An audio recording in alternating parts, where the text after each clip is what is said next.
Alright, mic testing, mic testing. Okay, perfect. Let me just do that to go there. Okay, I actually opened my clock by mistake. Let me go to my main camera. Alright, perfect. We're live, we're live. And guys, finally I figured out on how to go horizontally and vertically live at the same time. I am currently live, right? Horizontally and vertically. Guys, I do apologize for the inconvenience. Okay, that aside, let me go there. Alright, perfect. Let me go to my gameplay screen. Okay, guys, let me know if this stream is going good, because I am streaming on. I am streaming like in 4 different places. That makes any sense. So, yeah, where was I? Let me honestly write this whole thing from the start because I had to end the stream a while ago. Let me go with the Control A, delete this. Alright, let me start off by importing Pygame because I would need Pygame. And then let me go ahead and initialize Pygame by typing pygame.init. There we go. Okay, and then since I'm also going to be using Pygame's mixer, so let me go ahead and initialize that. Bro, start. Yeah, finally started. I apologize. I was trying to figure out how to stream vertically and horizontally at the same time. Okay, let me go with pygame.mixer.init. Okay, this initializes Pygame's mixer. What else would I need? I would need to add a few game variables. So let me go ahead and add my game variables. Okay, what all game variables would I need? Let's see. I would need a clock variable for my FPS controller. I'll create a clock variable so that equal to pygame.time.clock dot capitalize clock. Okay. Then let me add a comment that says FPS controller. This is going to be my FPS controller. Let me just check if my stream's going good real quick. It's only me. Okay, there we go. Alright, perfect. That's going good. Guys, gotta make sure this is the first time when I'm streaming horizontally and vertically at the same time. Okay, perfect. Okay, I would need a FPS variable as well for setting my frames per second. I'll set that equal to 0, and then I would need a gravity variable. I'll set gravity to be equal to 0.5. Alright, next up, let me go ahead and create my display.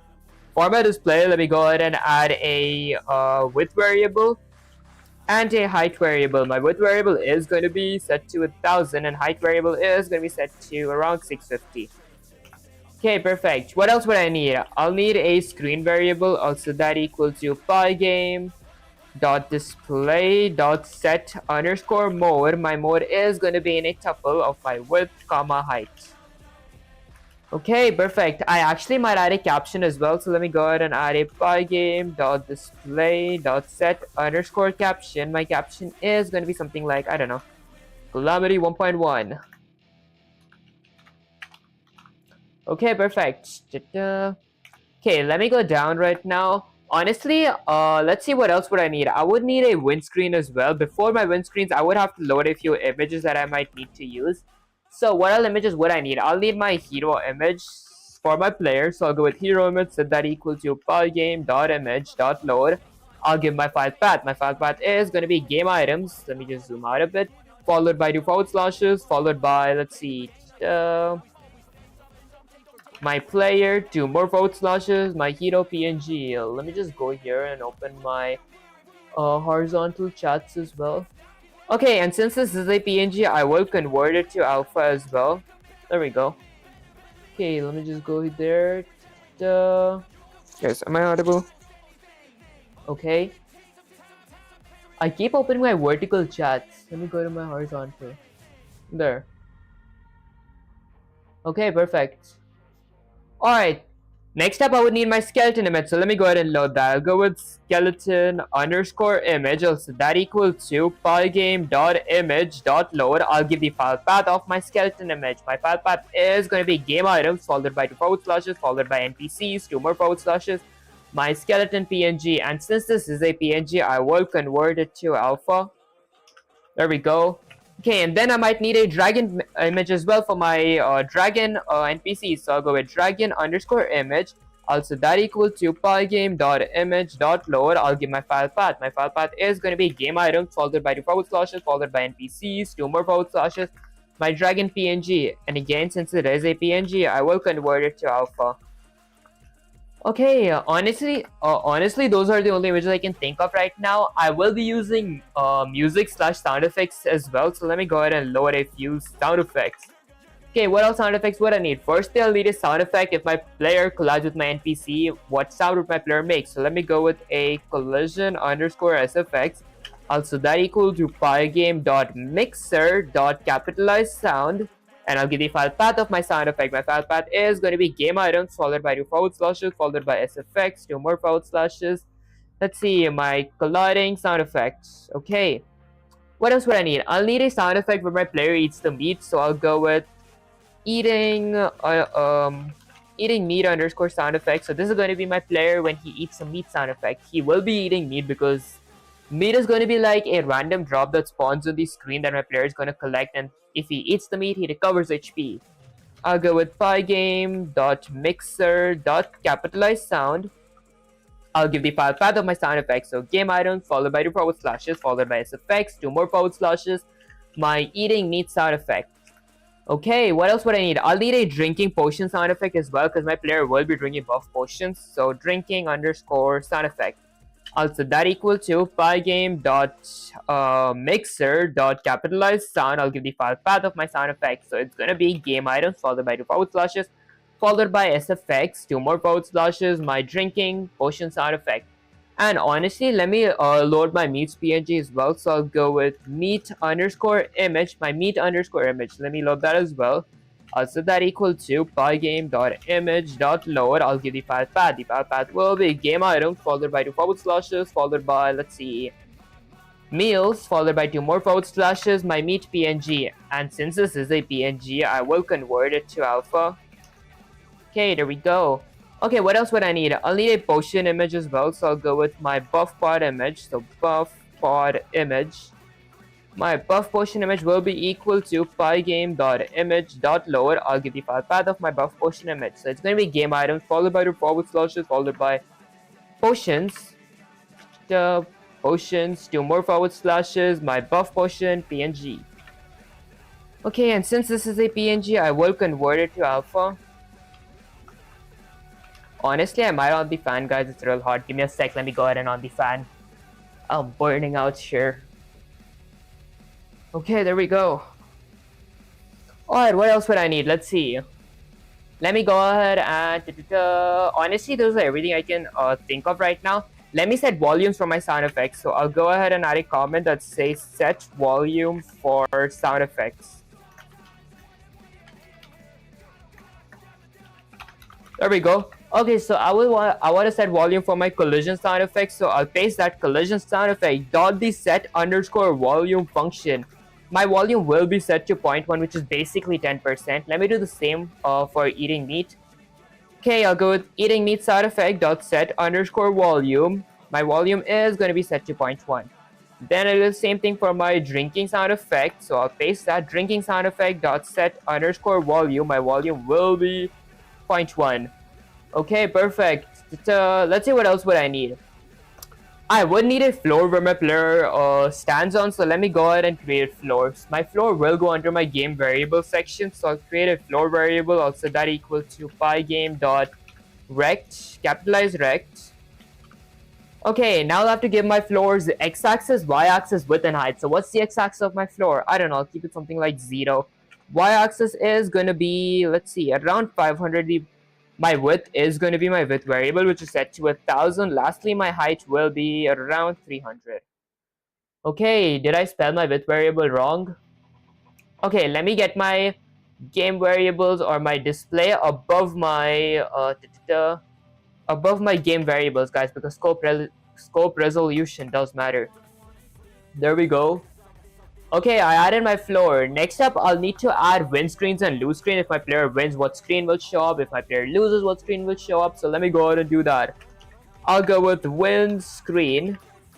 Okay, for win screen, I'm gonna go ahead and load a win screen underscore UI. This is gonna be the UI that's gonna load once my player wins the game. I'll go with pygame.image.load. I'll give the file path of my image. The file path is going to be game items followed by two forward slashes followed by screens, two more forward slashes. This is going to be screens. There we go. Two more forward slashes, win screen, PNG. I won't be using this as a PNG, so I will just convert it. I won't convert it to alpha. Okay. And honestly, I might have to transform my images as well. So let me go ahead and transform my images.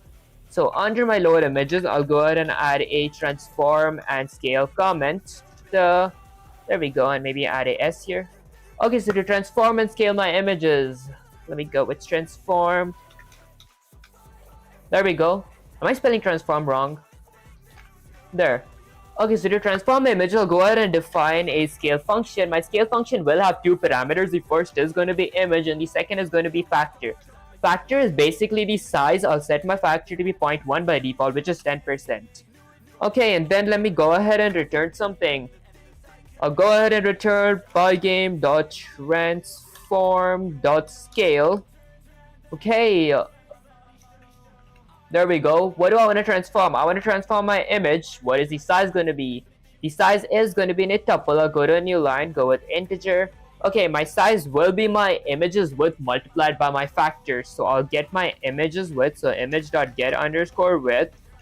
And then I'll multiply that by my factor, which is set to 0.1 by default. I'll do the same thing for my images height. I'll go with integer. Then go with image.get underscore height. I'll get the height of my image and then I'll multiply that by my factor. Okay, perfect. Now let me go ahead and scale my images. So firstly, I want to scale my hero image. So I'll go with hero underscore image. I'll set that equal to invoke my scale function. I want to scale my hero underscore image. I'll let the factor be 0.1 by default. Then let me go ahead and add my dragon underscore image. I'll set that equal to invoke my scale function. I want to scale my dragon underscore image. Then let me do the same thing for my, this is honestly going to be my skeleton image. Now for my dragon image, I'll paste my dragon image, set that equal to invoke my scale function. I want to scale my dragon underscore image. Let me do the same thing for my meat image. Let me copy that, paste it here. My meat image is going to be equal to my scale function. I want to scale my meat underscore image. Although I don't want my meat underscore images size to be 0.1, which is the same as my player and my NPCs. I want it to be relatively smaller than them. So let me change this to 0.05. Okay, perfect. So let me go ahead and do the same thing for my potion image. Paste that here, so that equal to invoke my scale function. I want to scale my buff potion underscore image. The size is going to be the same as my meat image, which is going to be 0.05. I honestly might need a a coin image as well that my player collects to like get scores. So let me go ahead and create that. I'll go with coin underscore image. I'll set that equal to pygame.image.load. I'll give the file path of my coin image. My file path is going to be game item followed by 2 forward slashes followed by, let's see, drops, 2 more forward slashes, my gold coin PNG. And since this is a PNG, I will convert it to alpha. So dot convert alpha. Okay, perfect. Now let me transform my coin image as well. I'll go with coin image. I'll set that equal to invoke my scale function. I want to scale my coin image. The size is going to be the same as my meat image and my potion image, 0.05. Okay, perfect. Now with that out of the way, let me go ahead and scale my windscreen UI as well. I'll copy that, paste it, and I'll set it equal to. This time, I won't be invoking my scale function because I don't want my windscreen UI to like be 0.10% of my display. Instead, I want it to cover my entire window. So I'll go with pygame.transform. There we go, .scale. I want to scale my windscreen UI, and this time the size is not going to be a factor. Instead, I mean, this is technically a factor, the size, but instead the size is going to be my display's width and my height. Okay, this is the size. Alright, and then I honestly might need a font as well because I am going to be like saying my player to like press R to play again if he wins and like press R to restart if he loses. So let me go ahead and do that. I'll go with win underscore text underscore font. I'll set that equal to pygame dot lowercase font dot capitalized font. My font type will be none. That is basically Pygame's default font, and my size is going to be around 50. Okay, perfect. Let me do the same thing for my lose screen. This is going to be if my player loses. Okay, so I'll go ahead and create a lose underscore screen underscore UI. This is going to be the UI that's going to be shown if my player loses a match. I'll add a pygame.image.load. I'll load a image. So my image is going to be game items followed by 2 forward slashes followed by screens, 2 more forward slashes, my loose screen PNG. Okay, and since this is not like I'm not going to be using this as a PNG, I won't convert it to alpha. Instead, I will just convert it. Okay, and then let me go ahead and transform this. Let me copy my loose screen UI, paste it here. Also, that equals to pygame.transform. Okay, dot scale. What do I want to scale? I want to scale my loose screen UI. The size is going to be in a tuple of my display's width and my display's height. Okay, perfect. Now I would need a font as well. So like, for example, if my player loses, I would want to say something like "You lost!" exclamation. Press R to play again. So let me go with my lose underscore text underscore font. Also that equals to pygame.lowercase font. I spelled pygame wrong. Pygame.lowercase font dot capitalized font. There we go. Okay, my font type will be none, which is basically Pygame's default font. The size is going to be 50. Okay, perfect. What else would I need? I would honestly need score as well to like add a score font. I might actually add that under my game variables. I'll go with score underscore text underscore font variable. Also that equals to pygame dot lowercase font dot capitalized font. My font type will be none and my size is going to be 36. Okay, perfect. I think that's pretty much it. Let me go ahead and start creating classes now. So the first class that I'm going to be creating is going to be my game class. The reason I am creating a game class is because it is going to be useful when I like reset the entire game. I wouldn't have to like specifically get all the or like type out all the separate elements. Instead, I can just add a reset method inside of my game class. That sounded a little complicated, but let me show you guys what I mean. I'll define a dungeon init constructor. Here we go. It won't have any parameters, although let me go ahead and add a few instance variables now. For example, this instance variable is going to be for my game state. Game state is basically if I won a game, if I lost a game. So for my game state, I'll go with self.game underscore one. Also that equals to false because I haven't won yet. Let me go with self.game underscore lost. Also that equals to false as well. Since I haven't lost yet, let me go ahead and add another comment for something like collision flag. Collision flag is basically to check if my player collided with either of my NPCs. So what all NPCs do I have? I have a skeleton NPC and a dragon NPC. So let me go with self.skeleton, excuse me guys, underscore collision. Also that equal to false since my player hasn't collided with my skeleton yet. Let me go ahead and add a let's see, dragon underscore collision since my player hasn't collided with a dragon yet. Also that equal to false. Okay, let me just check if my stream's going good on Twitch. Kick underscore collision. Okay, stream's going good on Twitch. Let me check on Kick. Okay, Kick's going good as well. Let me check on there we go. Okay, perfect. With that out of the way, what else would I need? Let's see. I honestly might need a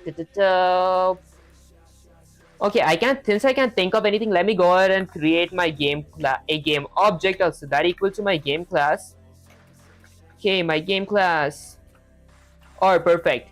Now since I can't think of any other instance variables that I'll need eventually to like reset my game, I'm going to be creating my actual classes. So the first class is going to be a move class.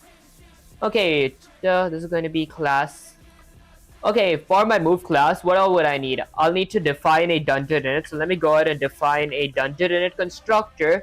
And then what all parameters would I need? I'll need a x-axis underscore velocity parameter for my player's horizontal movement and a y-axis underscore velocity parameter as well for my player's y-axis movement.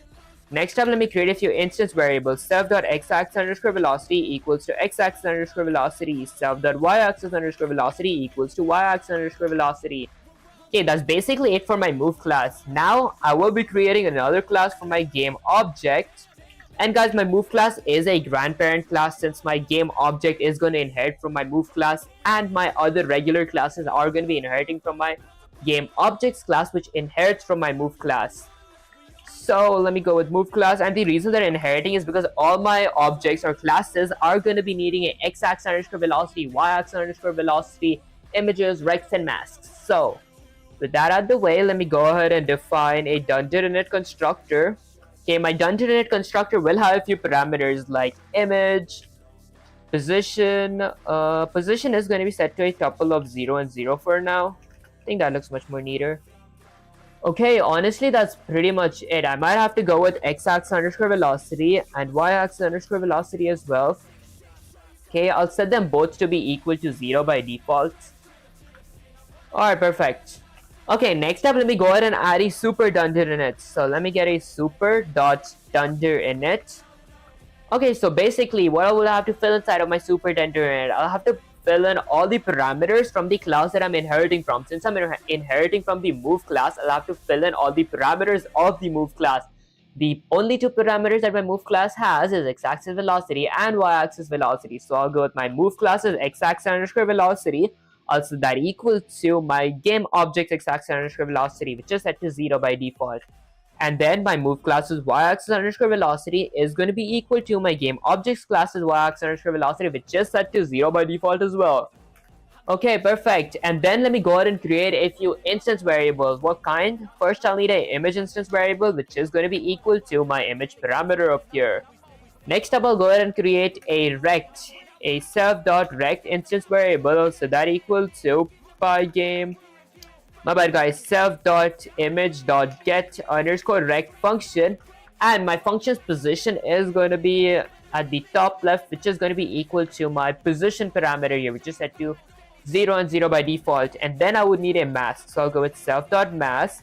And what are masks? Masks, basically, the reason I am creating masks is because I'm going to be using pixel perfect collision. What is pixel perfect collision? Basically, pixel perfect collision is when one pixel collides with another pixel, if that made any sense. Okay, to add pixel perfect collision, I'll go with pygame.mask.from underscore surface. Okay, what is going to be my surface? My self.image is going to be my surface. Okay, perfect. These are basically all the parameters that I'm going to be needing. Now let me go ahead and define a few methods. What all methods would my move class need? Before thinking what all methods would they need, I should think that what all method all my classes are going to have. All my classes, actually not all my classes, my player class is going to be having a move method. I could add the move method here as well, or directly add the move method inside of my player class. All my NPCs are going to be having a, automate class. They all have to move on their own. All my NPCs are going to be needing a loop method where like they loop in the screen and they just don't exit the display after being automated. And all of my NPCs or of my classes are going to be having a draw method. So let me go ahead and let me start off by adding a move class. My move class is going to have a parameter of keys to it. For the time being, honestly, I will add pass as a placeholder since I didn't add my hero class yet. Okay, that aside, let me go ahead and define a automate method now. So I'll define a automate method, and basically what automate means, automation is when something moves on their own.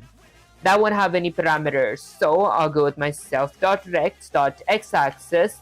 I will increase that. Honestly, I will decrease that since my player is going to be going towards the right. If my player went towards the left, that would be increasing. Okay. So I'll decrease my self.rect.x-axis by my self.x-axis underscore velocity. This is basically for automation, but with this automation formula, they're going to be moving in one direction forever. They won't be coming back. They're going to exit our display. So let me go ahead and add a loop here. What kind of loop would I need? Let me add a if statement. If my self.rect.x-axis, if my NPC's x-axis is less than 0, if my NPC goes beyond 0 of my window size, I'll reset my self.rect.x-axis. I'll reset my enemy's x-axis to be equal to 850. Okay, that's honestly basically it for the automate. Next up, let me go ahead and define a draw method. This is going to be pretty easy. My draw method will have a parameter of surface to it. Surface will be set to screen by default. Let me fix the spelling of surface. There we go. Okay, and then I'll go with surface.theBlit function. I want to blit my self.image for my player's image and self.rect for my player's rectangle. Okay, perfect. That's basically it for my game objects class. I will work on my move class. I could work on it inside of my player class or inside of my hero class. Let me honestly do that. Both would honestly work the exact same. That aside, let me go ahead and create a class for my hero. I'll create a hero class, and my hero class will be inheriting from my game objects class. So let me inherit that from my game objects class. And what else would my player need? My player would need a dungeon init constructor. What all parameters would my hero need? My hero would need a image parameter. I'll set that equal to my hero image that I loaded up. My hero would need a position parameter. I'll set that equal to a tuple of, I don't know, 100 by 300. My player will be to the top right of the screen, okay? And then my player would need a x-axis underscore velocity, also that equal to 5 pixels per frame. Y-axis underscore velocity, also that equal to 5 pixels per frame again. And lastly, my hero would need a, let's see, a jump strength, because my hero will be able to jump as well. My jump strength will be equal to negative 4 by default. If you guys can see, I had a jump strength here. Okay, now let me zoom in a little. Next up, let me go ahead and define a super dunder init. So I'll go with super pair of parentheses dot dunder init.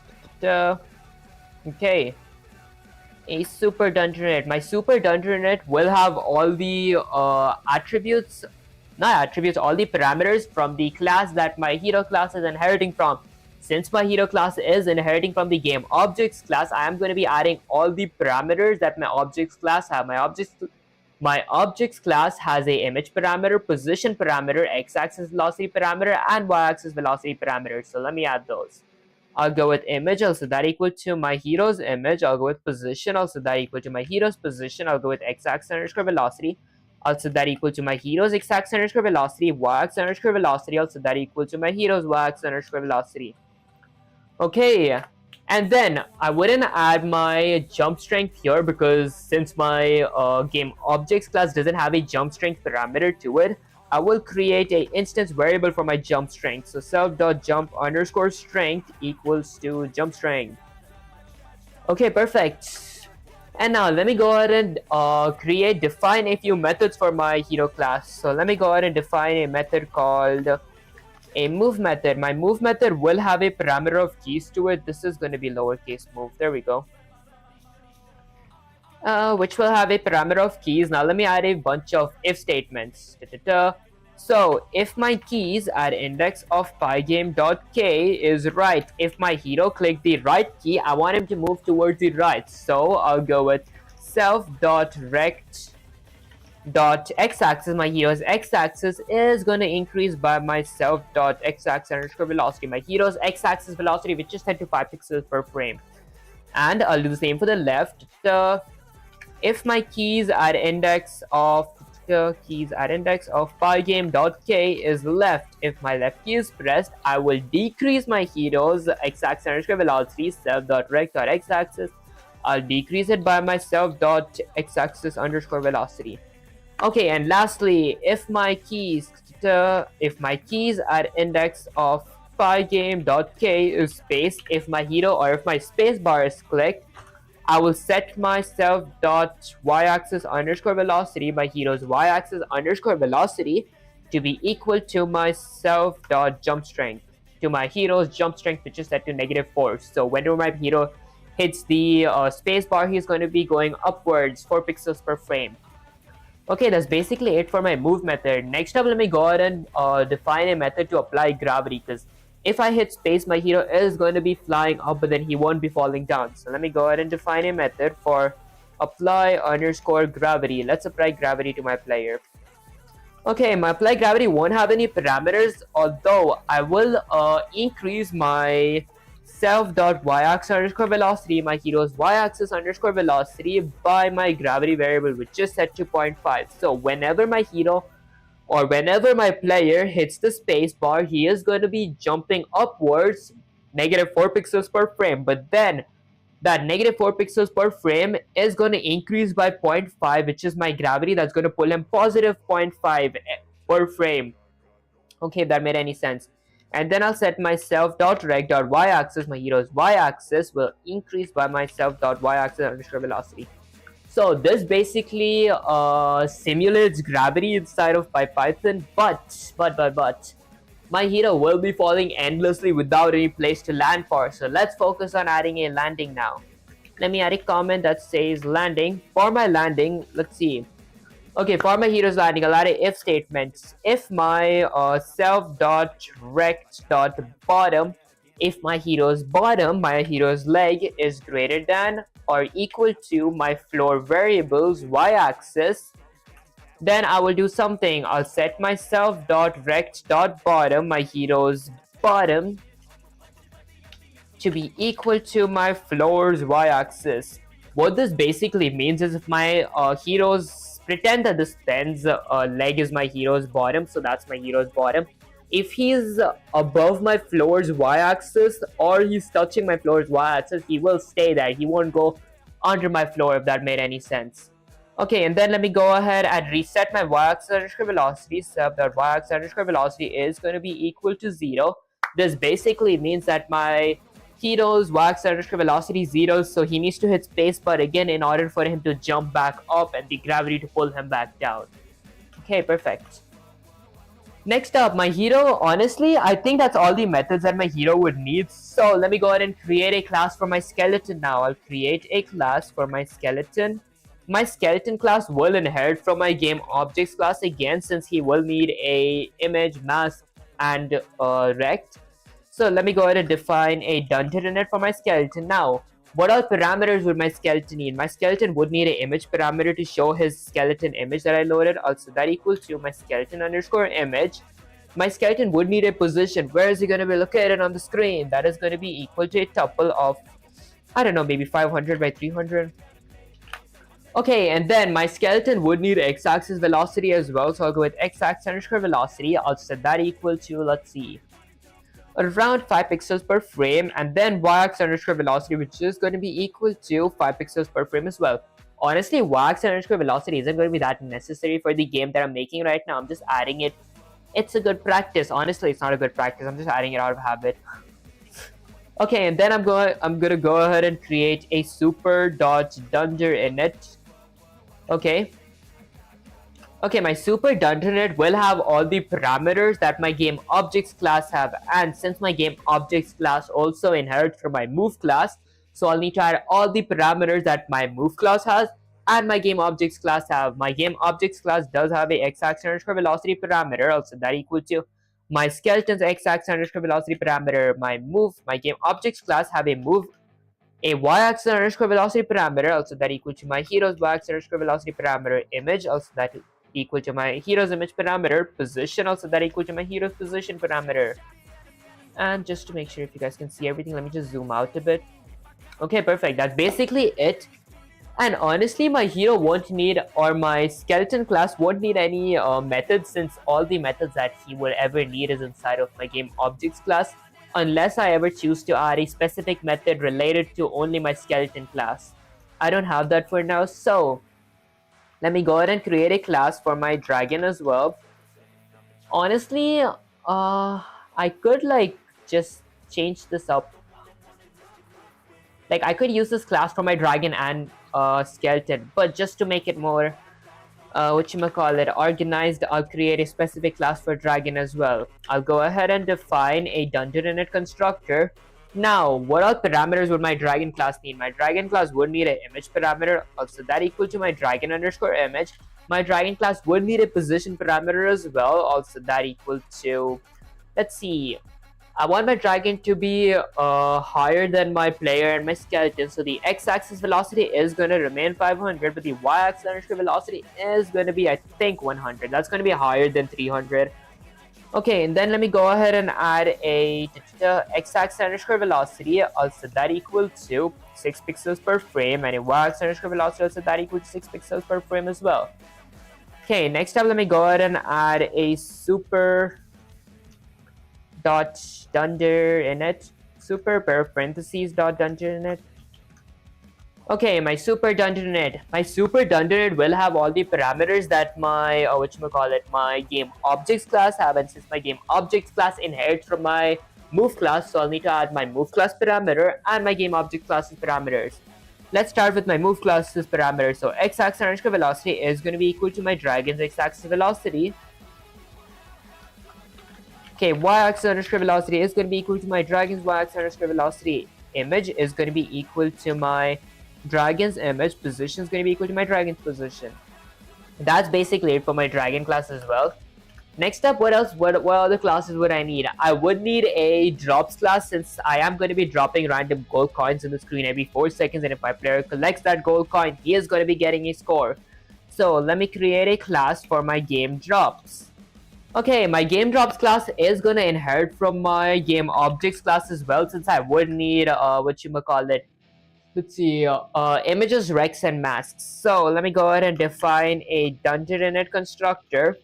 Okay, my dungeon init constructor, let's see, will it have any, what other parameters would it have?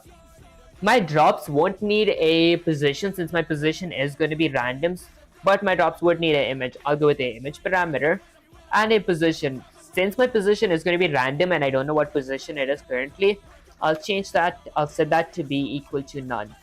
And then let me, okay, I don't add x-axis underscore velocity and y-axis underscore velocity, since my drops wouldn't want to move. I don't want them to move, I want them to like stay in one place.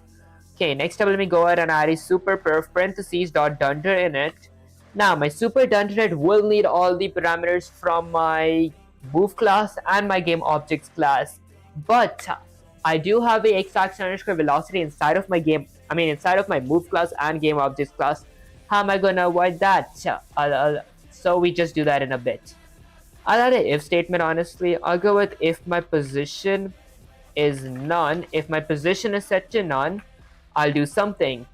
Okay, since I am going to be working with random modules now, with random events, I'll go ahead and import the random module.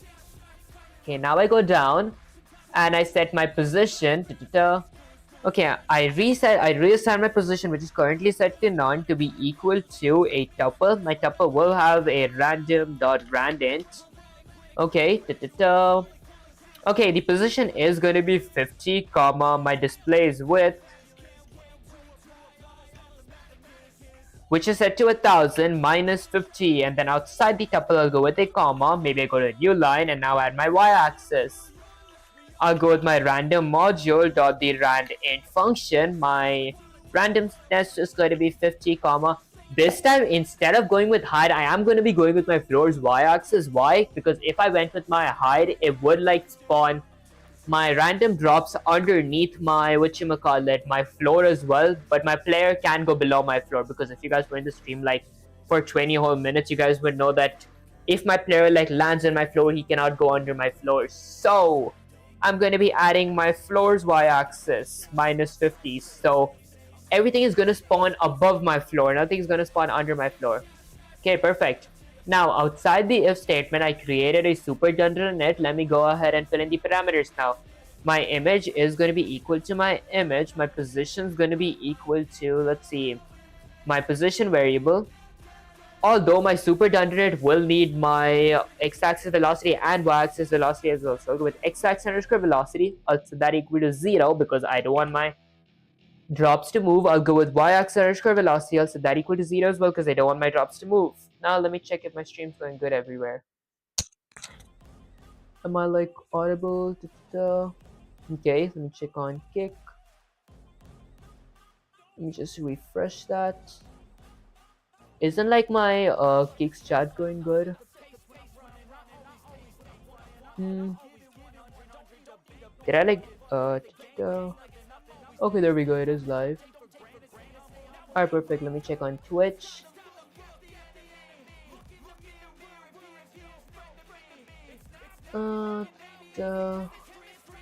Okay, perfect. Twitch going live as well. Last, let me check if my vertical stream's going good. Okay, vertical stream's going good as well. Alright, perfect.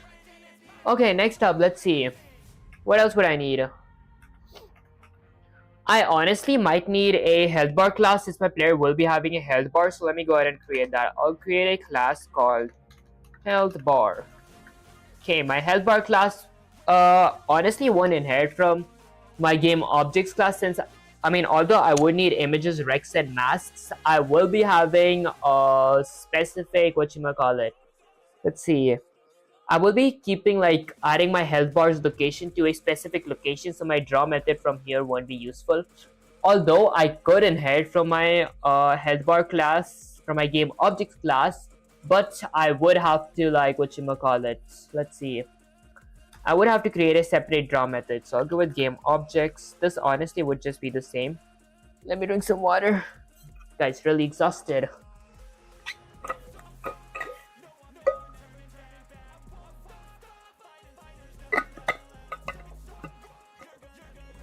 Okay, my health bar class will have a dungeon constructor. Okay, so let me go ahead and define a dungeon constructor.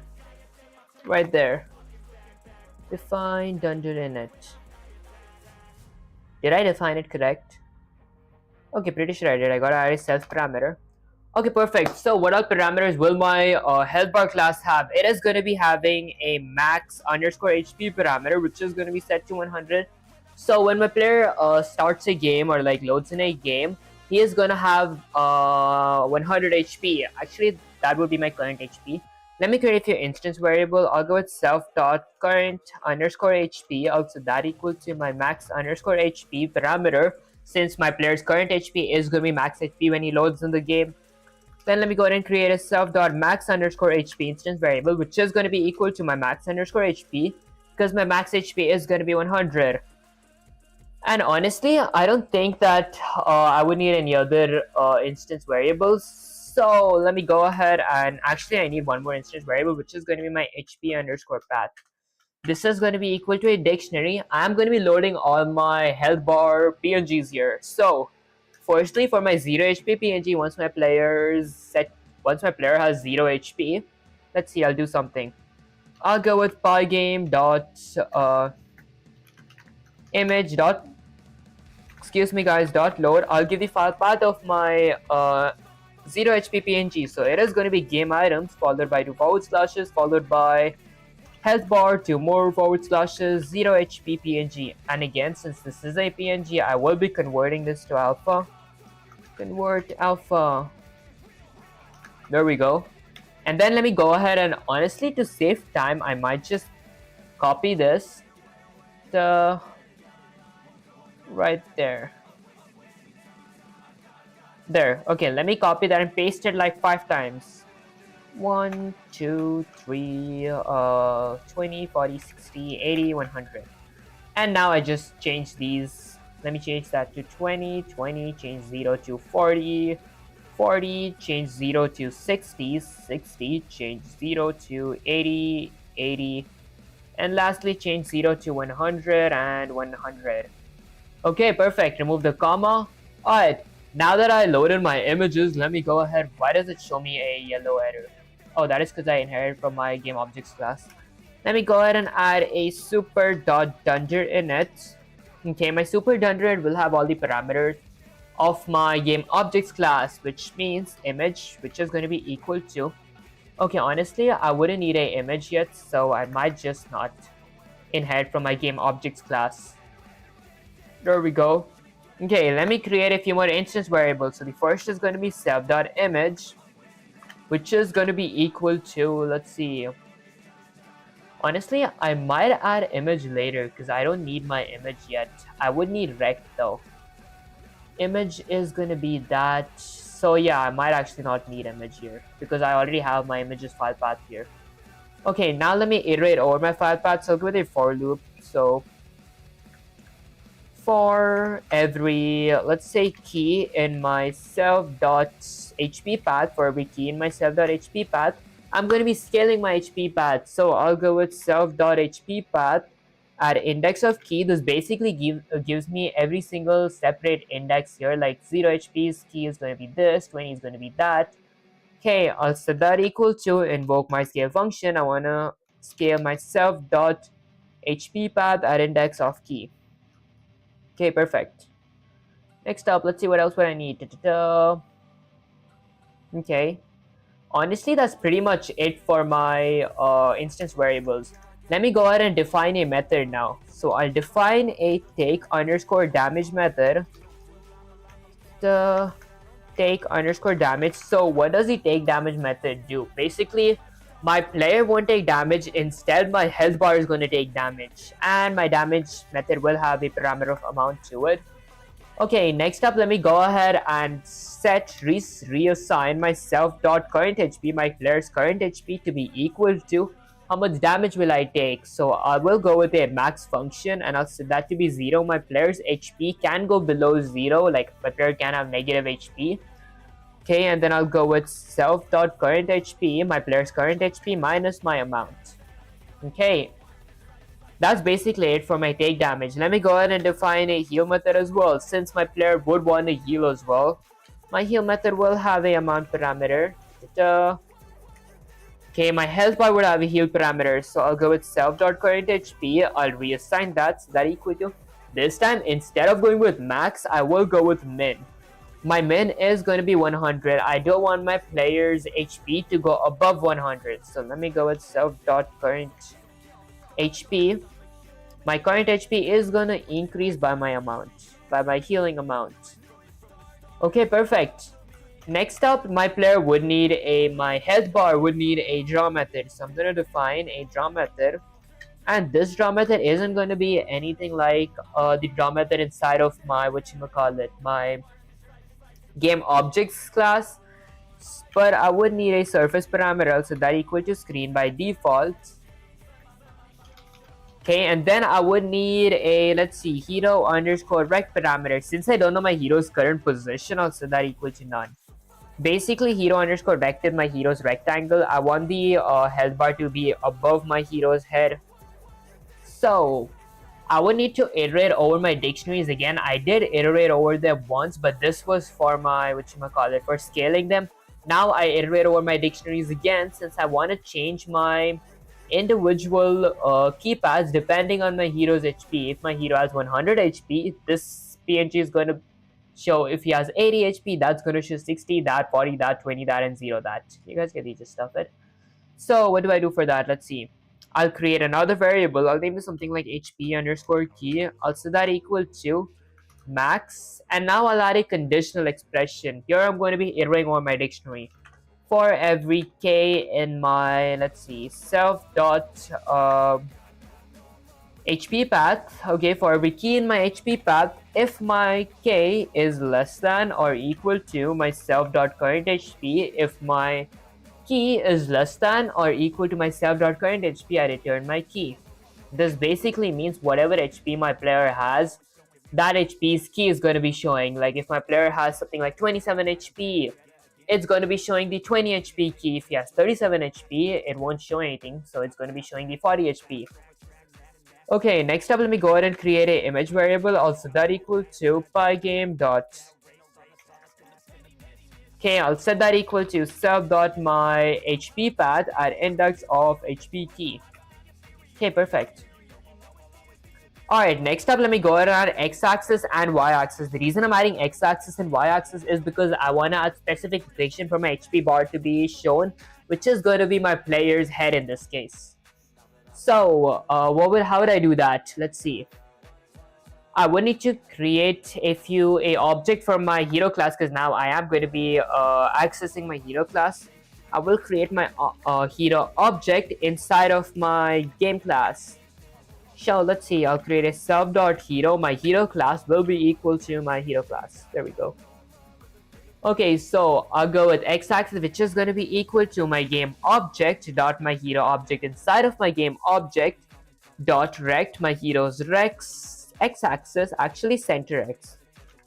This is going to be the center of my hero. So with this, I find the center of my hero, and now I'll subtract that, minus that by my image's center. So to get my image's center, I'll type image dot get underscore width. I get the width of my image, the complete width of my image, then I divided by 2. The reason I'm using 2 division sign, which is also known as a floor division, is because I want to get the middle part of my my image's width, and that middle part is going to be shown on my player. Okay. Now for y-axis, I'll set my y-axis to be equal to my game object dot my hero object inside of my game object dot rect. This time, instead of center x, I'll go with top, because I want the player's vertical to be above my hero's head. If I went with bottom, it would be under my hero's shoes, if that made any sense. Okay, so I'll go with top. minus my image dot get underscore height. I'll get the height of my image and I'll subtract that by negative 80. And why did I subtract it by specifically negative 80? You guys can like play with this negative 80 number. The reason it is negative 80 is because that is exactly going to be above my PNG's head. If this was 100, like minus 100, it would be like way above my hero's head. If it was negative 100, it would be way below my hero's shoes, if that made any sense. Next up, let me go ahead and blend it on my screen. So I'll go with surface, which is set to screen by default. So you guys could think it's screen. Screen.blit or surface.blit. I want to blit my image on my screen, which is my hero's image or my health bar's image. I keep saying hero. Position will be my x-axis and y-axis. The dest will be my x-axis and y-axis. Okay, that's pretty much it for my health bar class. Next up, I will need a buff bar class as well, since I do want to add a buff system. So let me go ahead and create a class for my buff bar. Okay, my buff bar class, just like my health bar class, won't inherit from anyone. I will have a dungeon in it. So let me go ahead and define a dungeon init constructor and add a few parameters. Let's see. My buff bar would have a max underscore buff underscore HP parameter of what is the max HP of my buff. I'll keep it short, like max underscore buff. Pretend this is the same as max underscore buff underscore HP. This is my buff bar's HP. I'll set it equal to 100 by default, so my player does have 100 HP by default. Then let's see. Okay, I'll create a few instance variables. For example, instance variable for self dot current underscore buff. How much HP does my buff bar currently have? So that equal to 0 because I don't want my player to have any HP, any buff HP when he spawns in the game. Although, let's see, what else would I need? I'll need a self.max underscore buff, the max buff of my player, which is going to be equal to my max underscore buff instance variable here, which is set to 100. And then a self.active is my buff currently active. When my player starts the game, it will not be active. And a self dot let's see, buff underscore time, which is going to be equal to my time module dot the time function. I need to import my time module. Let me just fix my spelling. There we go. Did I spell active wrong? There we go. Okay, so what does the buff time mean? Buff time is basically, I don't want my buff to last like my buff bar. I just want it to last for 5 seconds after my player drinks the buff potion. So that's the reason I add a time.time. Time.time tracks the exact time my buff spawned on the screen or my buff bar was drawn on the screen. Let me go ahead and import time module for accessing the time module, and then let me honestly import sys as well. The reason I imported sys is because I will be adding a sys.exit that like closes Python. That is optional though. Okay. Now, with these parameters out of the way, let me go ahead and define methods. What all methods would my buff bar need? My buff bar might need a, let's say, activate buff method to like activate my buffs. So let me go ahead and create a activate underscore buff method. My activate buff method will have a amount parameter to it. Okay, perfect. Okay. Once my buff is activated, I'll set my self.activate, which is currently set to false. I'll set that equal to true. Okay, and then I'll go with self.current buff. How much current buff do I have after it gets activated? I'll set that equal to my amount, because I would be like, what you call it, hero.activate buff and the amount. Give my hero 100 buff, give my hero 20 buff. So that's the reason I can set it to amount there. And then I'll go with self.buff time. That is going to be equal to my time module w time function. Okay, perfect. Honestly, that is pretty much it for my activate buff method. Next up, let me go ahead and define a take underscore damage parameter. The reason I have a take damage parameter is because while my buff is activated, I want my health bar to take damage. I want my buff bar to take damage instead of my health bar. And my take damage method is going to be having amounts parameter to it. Okay, next up, let me go ahead and add a if statement. Now, if activate, if my activate is set to true, or if self.activate, okay, if my self.activate is set to true, I'll do something. Let's see, I'll go with self dot current buff, my buff bar's current HP, also that equal to max, and then let's have 0. My buff bar can go below 0 HP, my buff bar can have negative HP. Then let me go with self dot current buff minus my amount. Okay, just so you can see it, I'll zoom out a bit. Okay, and then let me add another if statement. If my self dot current buff, if my buff bar's current health is less than or equal to 0, I'll set my self dot activate to be equal to false, which basically means is my take damage method only works if my activate is set to 2, and if my buff bar's HP is 0 or lower than 0, my buff bar is going to be equal to false.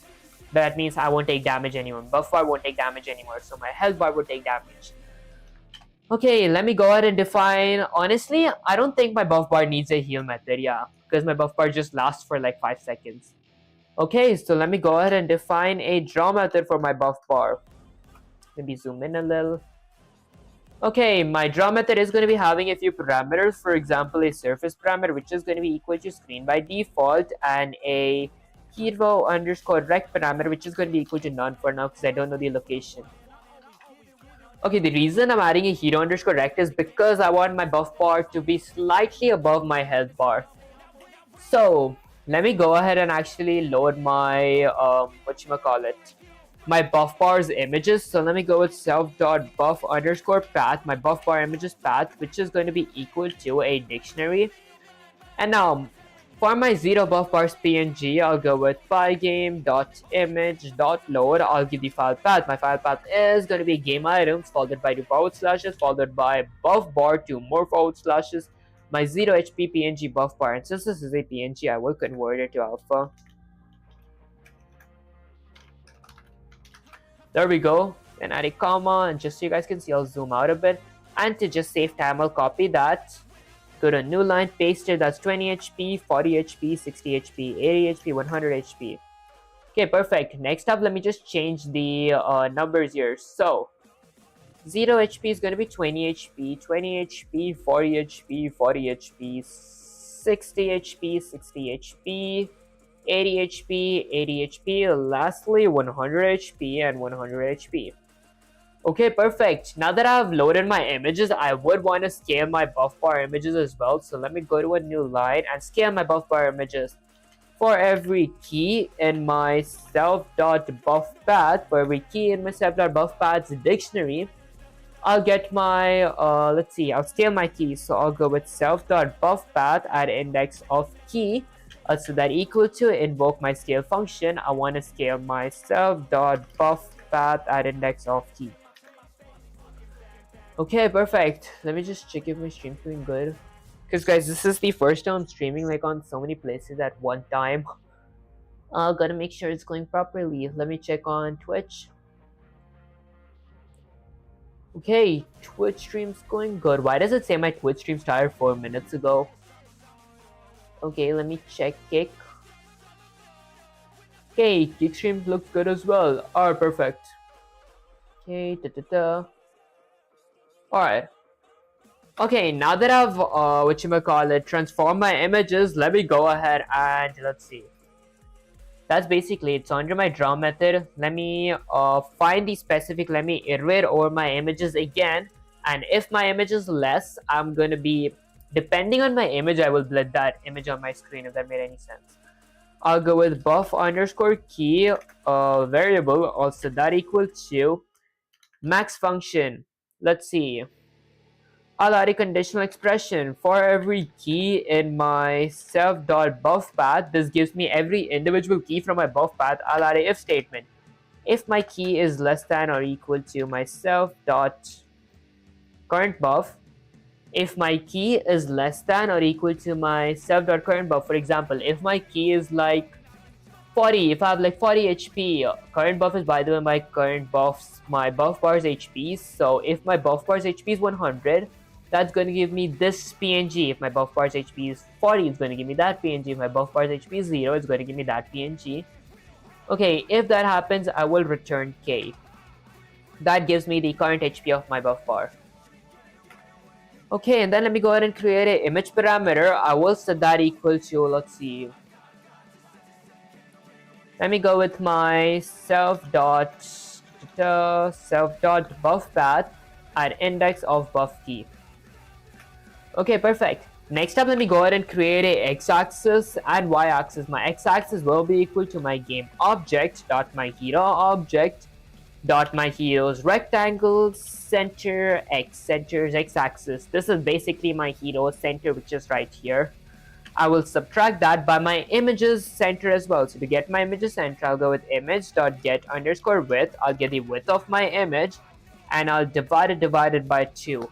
That basically means is once I get my image, I go to the center because I divide it by 2. And the reason I am using 2 divisions, also known as floor division, is because using one division could have a chance of giving me a fraction or a floating point number. Having 2 division sides or 2 slashes gives me an integer. Next up, for my y-axis, I'll set that equal to my game object dot my hero object inside of my game object dot let's go with top dot rect dot top. The reason I went with top is because I want my health bar and I want my buff bar to be drawn above my hero's head. If I went with bottom, it would be drawn under my hero's leg. Minus my image dot get underscore height. I'll get the height of my image and I'll subtract that by -50. And again, -50, these are just for visuals. You can play around. Like my health bar was -80 and my buff bar is -50. That basically means my buff bar is going to be slightly above my health bar. Okay, and then let me go ahead and add a surface.blitz. I want to blitz something to my surface. I want to blitz my image to my surface. The position will be x-axis and y-axis. Okay, got me out of breath, I guess. I guess I'll drink some water real quick. Give me a shake, guys.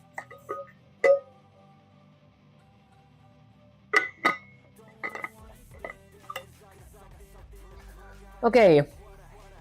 Let's see. Those were honestly all the classes that I could think of. What else would I need? Oh my gosh, I just spilled all the water in my face. Okay, what else would I need? Let's see. Those are basically all classes. Let me go ahead and create a few objects now.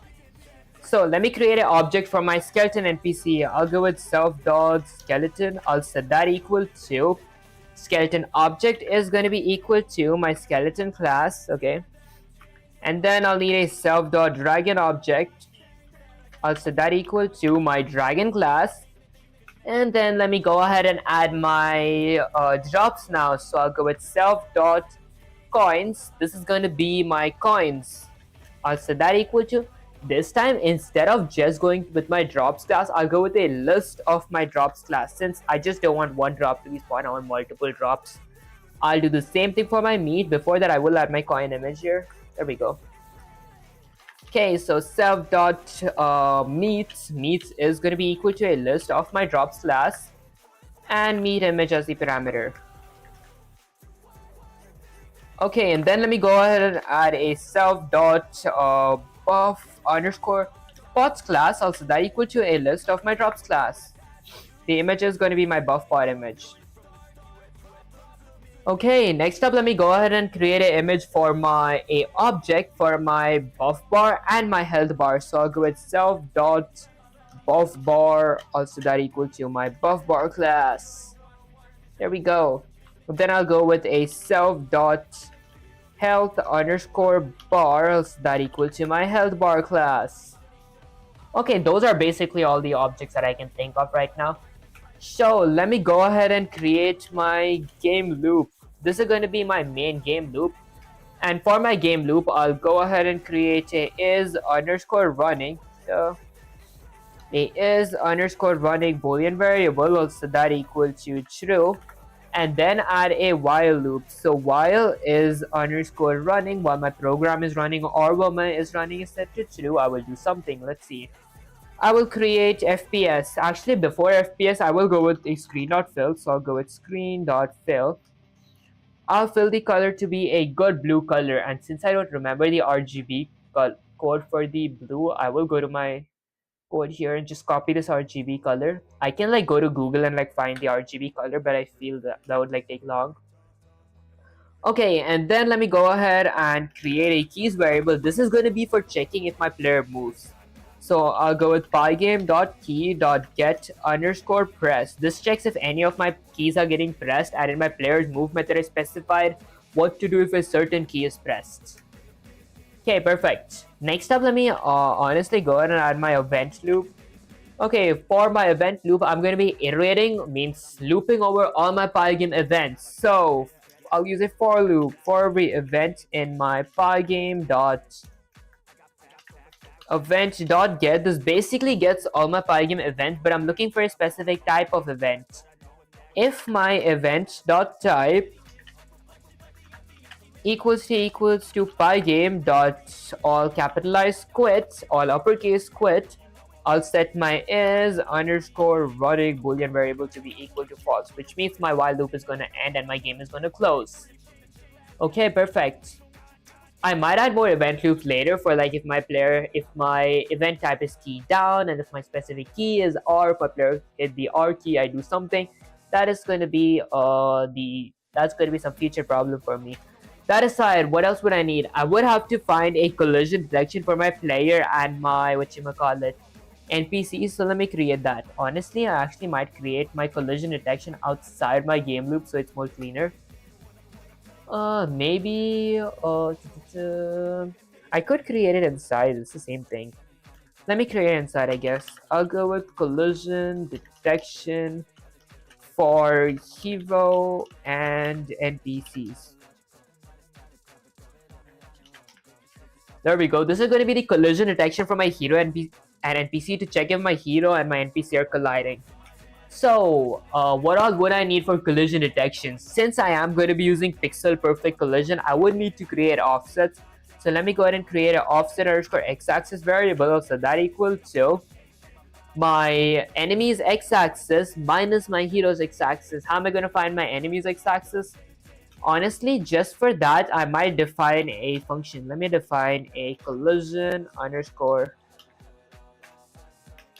detector function because I have more than one NPCs and I don't want to create individual collision detection detectors for all my NPCs. So I will need a few parameters. For example, my hero parameter or my player parameter, who is my player, enemy parameter, who is my enemy. The next one is optional.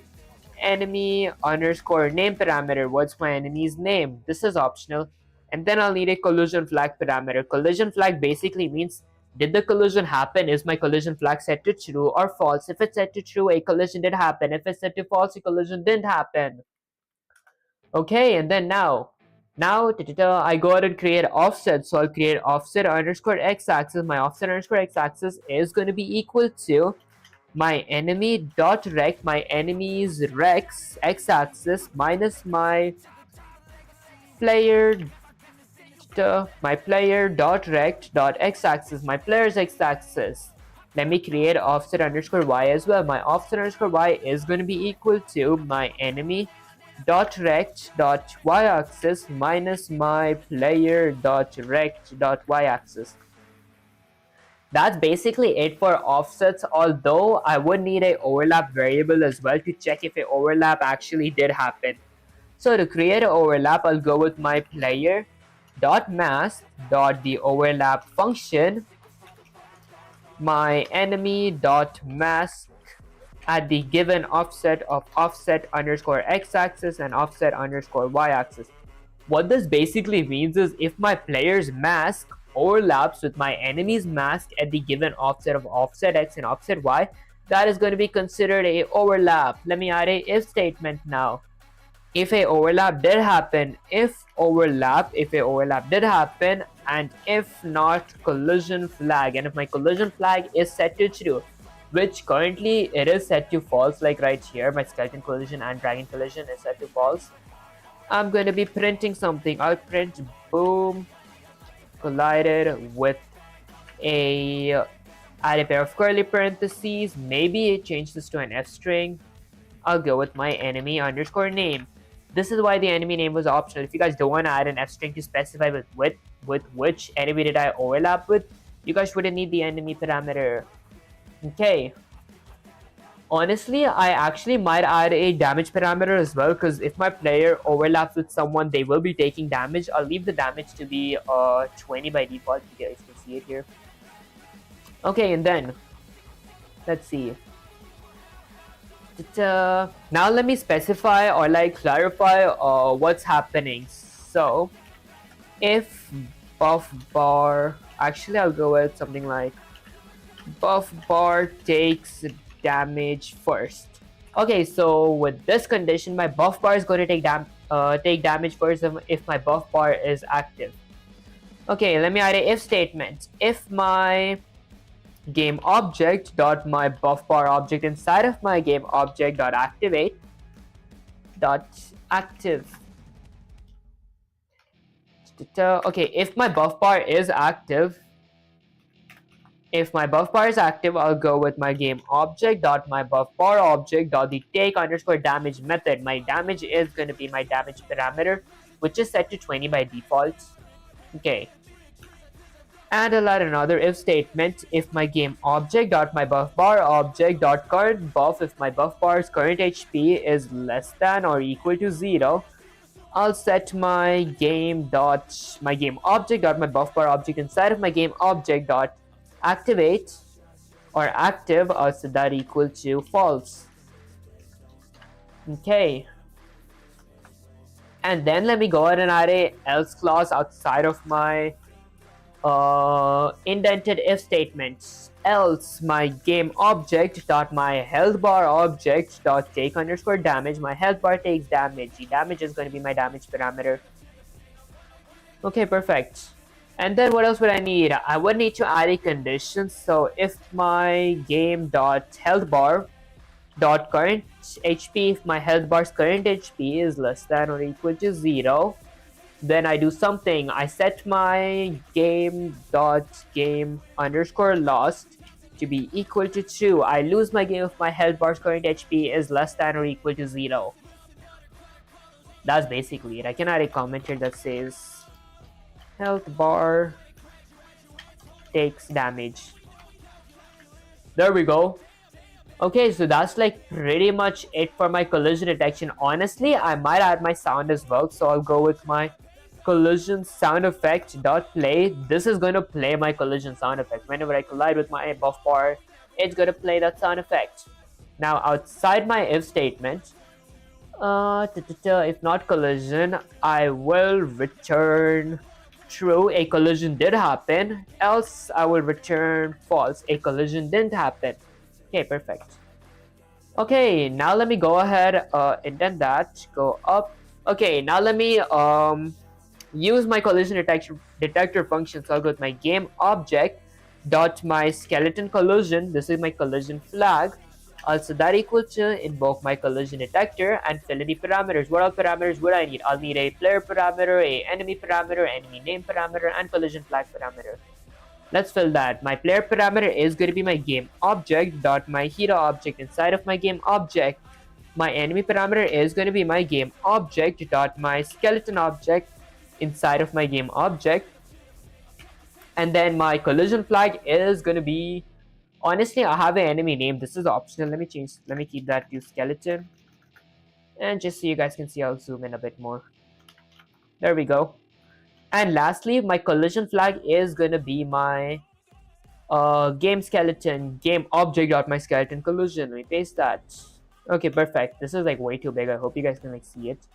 That aside, let me go ahead and add a collision detection. Let me use my collision detector function inside of my game dot dragon collision as well to check if my dragon has collided with somebody. Also that equal to invoke my collision detector function, fill in the parameters. So my game dot hero is going to be my player. My game object dot my dragon object inside of my game object is going to be my enemy. My enemy name is going to be dragon.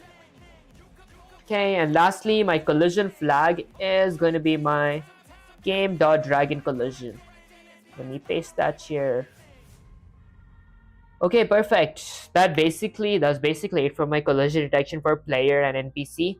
Now let me go ahead and add a collision detection for my player and my coin in the screen. Let me add a comment. Although before that, I actually might add my win/lose logic. Okay, maybe it will look good without a space. Win/lose logic. Okay, so basically what a win/lose logic is let's see. if I win, my player is going to blit my win screen UI. If I lose, my my display is going to show the lose screen UI. Okay, so I'll go with the if statement. If my score, or actually if my game.score, okay, I don't have a game's instance variable here, so let me go ahead and add another section here. I'll go with a comment. I'll say score details. These are going to be the details if I like score. I'll go with self.score instance variable, so that equal to 0. My score is going to be 0 by default. I'll go ahead and create a self.score boolean instance variable, also that equal to false since my player hasn't scored yet. That's basically all for now. Okay, so if my game object.score is greater than or equal to 10, if my score is greater than or equal to 10, I'll do something. Let's see. I'll go with my game object.mygame_1, also that equal to true. Okay, now I'll add another if statement. If my game.game_1, if my game_1 is set to true, I'll do something. Let's see. Firstly, I'm gonna hydrate my lips up. It's real dry.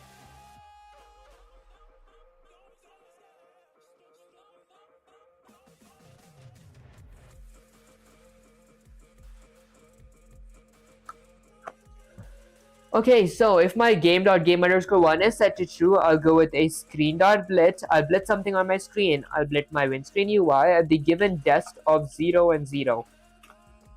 And then I would wanna blit a text on my screen as well. So I'll go with my windscreen font dot the render function. I wanna render my, let's see, my actually I'll go with my win text. I'll create a new variable called win_text. I'll set that equal to my win text font dot the render function. I want to render a text. What text will I render? I'll render something like you win! Exclamation. Okay, maybe zoom out a little. Press R to play again, and then my entalysis, if that's how you pronounce it, is going to be set to true. Lastly, my color is going to be something like black. Okay, let me just zoom out so you guys can see the whole thing. There we go. Okay, and then let me go ahead and blit my win text to the screen. So I'll go with screen.blit. I want to blit my win text. Okay, at the given depth of, I don't know, something like 250 by 40.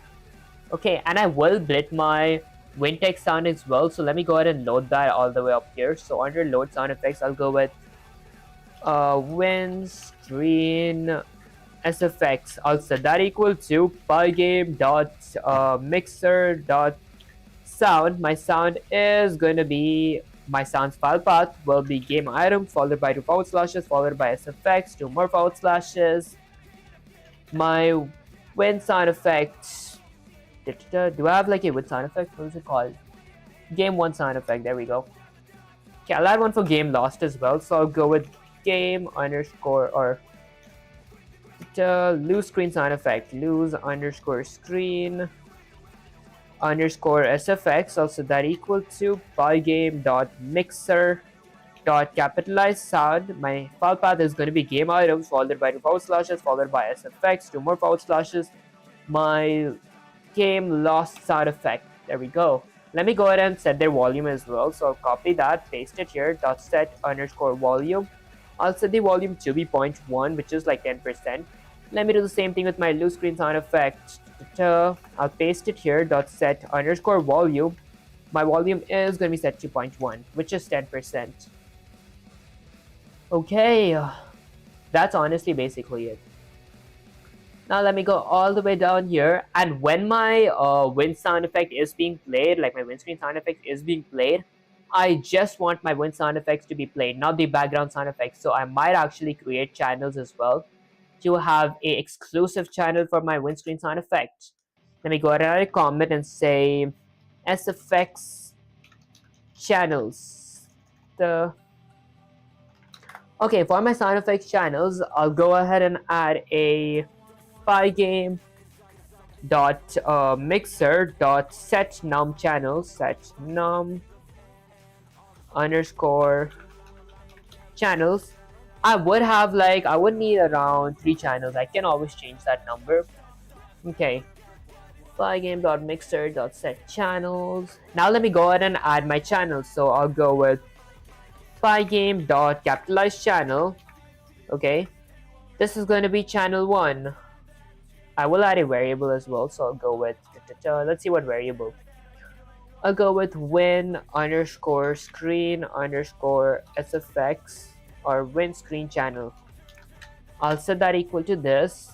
Then I'll go with a lose underscore screen underscore channel. I'll set that equal to pygame dot capitalize channel.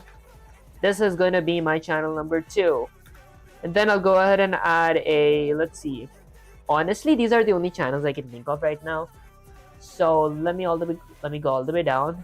And since Python starts counting from 0, I'll change that to 0, that to 1, and change that to 2.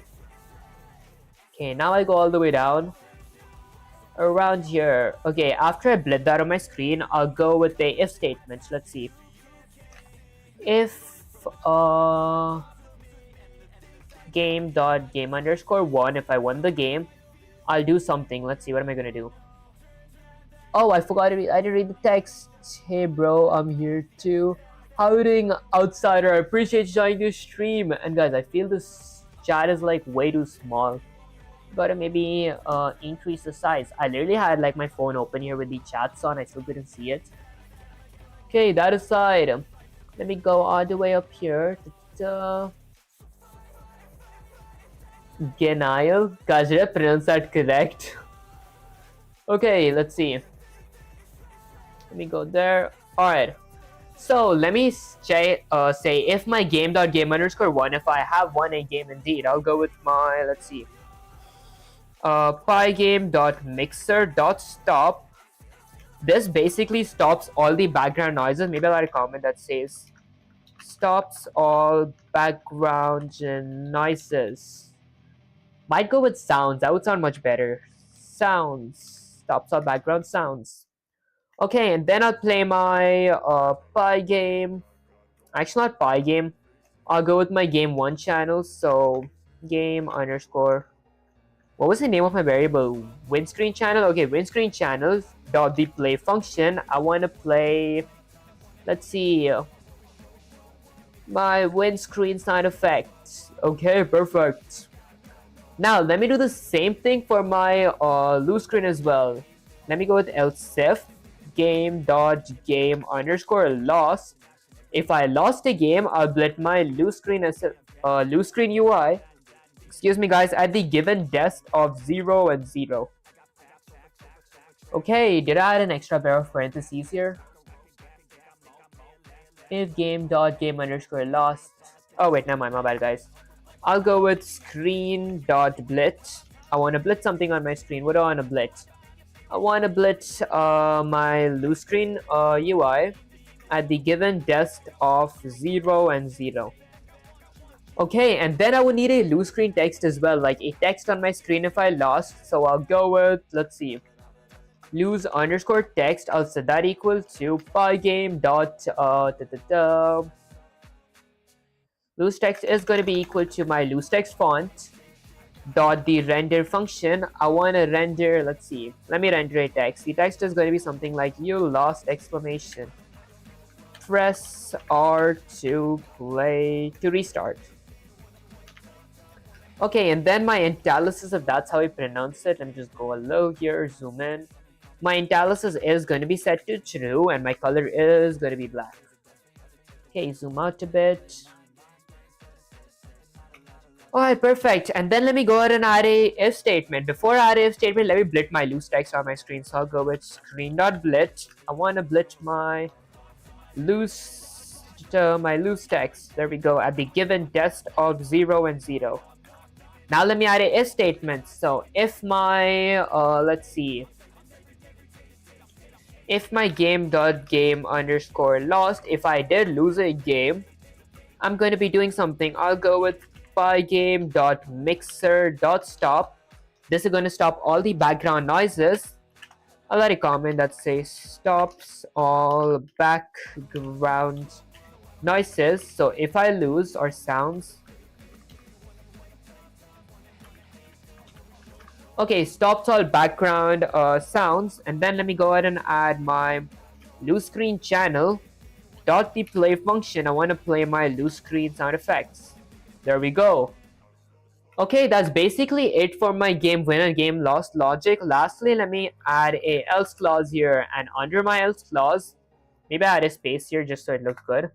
Okay, I will run my regular game loop, so I'll go with regular game loop. There we go.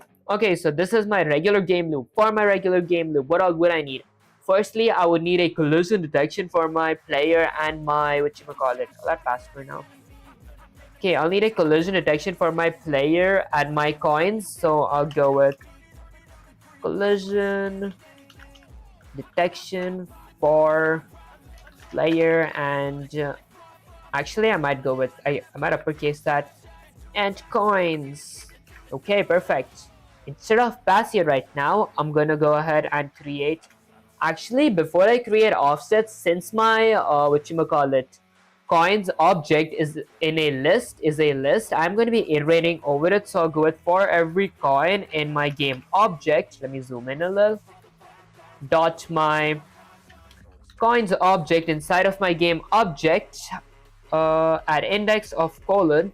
The reason I added at index of colon is because every time my player collides with my coin, I want to remove that coin, and at index of colon duplicates everything inside of my list, so it's a more safer way to remove something.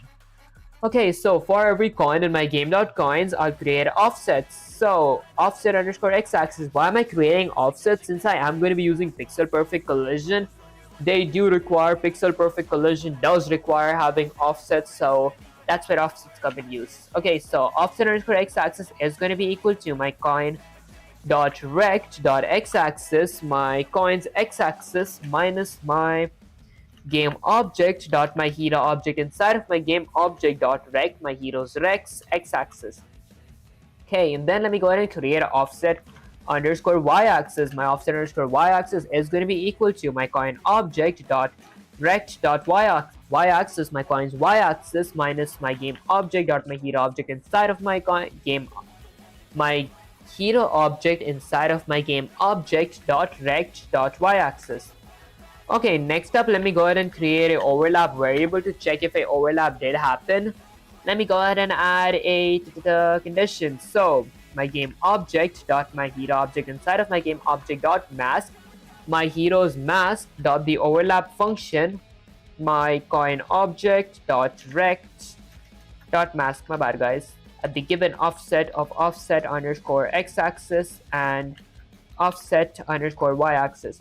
So basically what this means is if my hero's mask overlaps with my coin's mask at this given offset, which is offset x and offset y, it's considered an overlap. Let me add a if statement. If a overlap did happen, if something like a overlap is considered, I'm gonna be doing something. Let's see, what am I gonna do? I'll go with my game object dot my score inside of my game object. I'll increase that by 1, so every time my player collides with my coin, my score increases by 1, and then I'll go with game dot scored, also that equal to true. My score boolean variable, which was initially set to false because my player hasn't scored, is going to be set to true right now because the overlap did happen. And then I'll go with game dot my coins is list dot the remove function. I want to remove my coin. Once I collide with it, the coin is removed. Let me go with an else game dot scored is going to be equal to false. If a overlap didn't happen, my scored is going to be equal to false. That means I didn't score. Okay, let's see. Okay, this is basically it for my collision detection for my coin and my player. Now let me go ahead and add a logic where my coin actually spawns on my screen. Let me add a spawn logic for hero and coin. Spawn logic for coins. My bad, guys. Okay, so what all would I need for my spawn logic for coins? Let's think. I would need to add a few drop details. So under my game class, I'll go with a drop detail. Why am I adding drop details? Because I want to know the exact drop time for my coin, like when my time dropped, because I want my coins to drop every 4 seconds. So let me go ahead and add a comment that says drop details. For my drop details, let me go ahead and create a game dot, actually not game dot, a self dot coin underscore drop underscore time. I'll set that equal to my time module dot my time function. Okay, this basically gives me the exact time my coin dropped on the screen. I would want to add a drop delay as well, so I'll go with self dot coin drop delay. Okay, I'll set that equal to 4 seconds because I want the coin to spawn once every 4 seconds after it's been claimed. Okay. Now let me go ahead and add a if statement. So if my time module dot my time function, if my times current time, or whenever my Python's current time minus my, excuse me guys, minus my game object dot my coin drop time, if my Python's current time minus my coins drop time is greater than my game object dot my coin drop delay is greater than 4 seconds, I spawn a coin in the screen. So I'll go with game dot coins list dot append. I'll append my drops class. The image is gonna be my coin underscore image. There we go. And then I'll reset my, or reassign my game dot coin drop time. Let me just copy that, paste it here to be equal to my time module dot my time function. Okay, that's basically it for my coin spawn logic. So my coins are going to be spawning right now. Next up, let me go ahead and add a collision detection for my, meets and everything. Although before that, I do want to check if this works. So let me add a comment for my game objects details. Game object details. Okay, for my game object details, I'm going to go with my game object dot my hero object dot the move method. So now my player can move with the parameter of keys that I created up there. And then a game object dot my hero object inside of my game object dot the apply gravity method.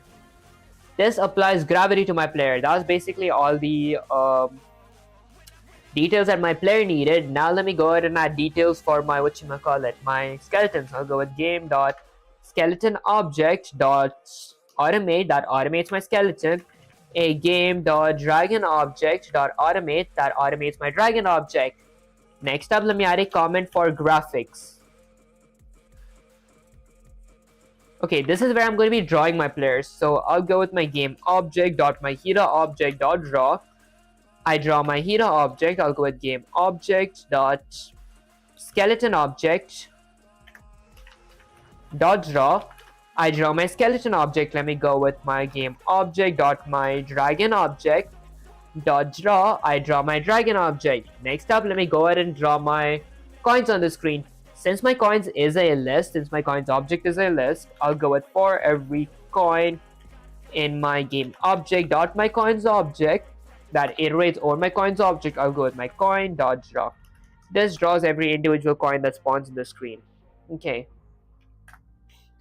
Next up, let me go ahead and draw my health bar and my buff bar. So I'll go with game dot health bar dot draw.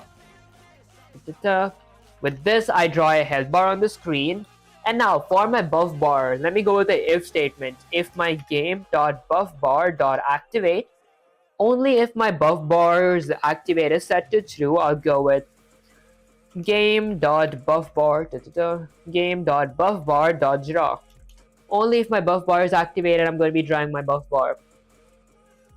Okay, that's basically it for my drawings, right? Actually, I do need to draw my floor as well. So I'll go with pygame dot draw dot rect because my floor is going to be a rectangle. The x-axis of my floor is going to be set to 0. The y-axis is going to be something like 500. Okay, the surface of my floor is going to be my screen. The color, I forgot the RGB color. The parameter is going to be my floor parameters. My floor objects is parameter. Let me just copy the RGB code for my, or the RGB code color for my, floor, because I don't want to go to Google and go to the RGB Pickers website and get the color. There we go. Okay, perfect. That basically draws my floor. Let me go ahead and add FPS. So I'll go with my clock variable that I previously created under my game variables section dot the tick function. My FPS is going to be my FPS variable, which is set to 60. So I'm going to be having 60 frames per second. And then let me go ahead and add a pygame.quit. This exits pygame, although to exit Python, I'll go with sys.exit. This exits my entire Python system. Okay, that's basically it. That's basically that does that. Okay, if I run the command,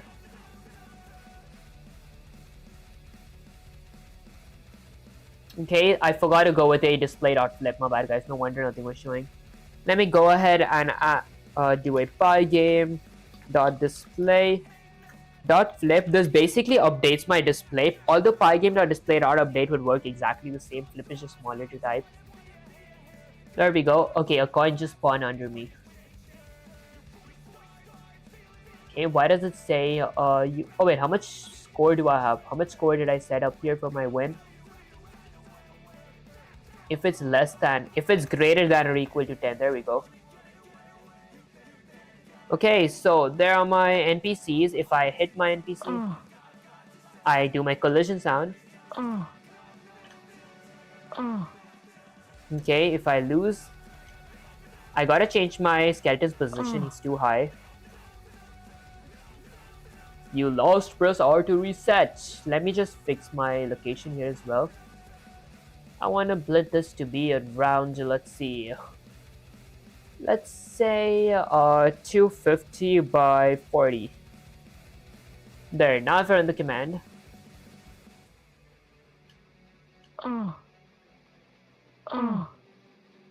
There we go, now that looks much better. Okay, let me just go under my skeleton class. I'll just change his position from 300 to be 405. So he's going to be right under the floor. There we go. It's much better. Okay, I do want my player to like be under the floor as well because he's kind of up. Okay, so to change that, I'll go under my hero class. In my landing, I'll just increase that by 20. Guys, you guys can like play around with this number 20. I'll just increase it by 20. There we go.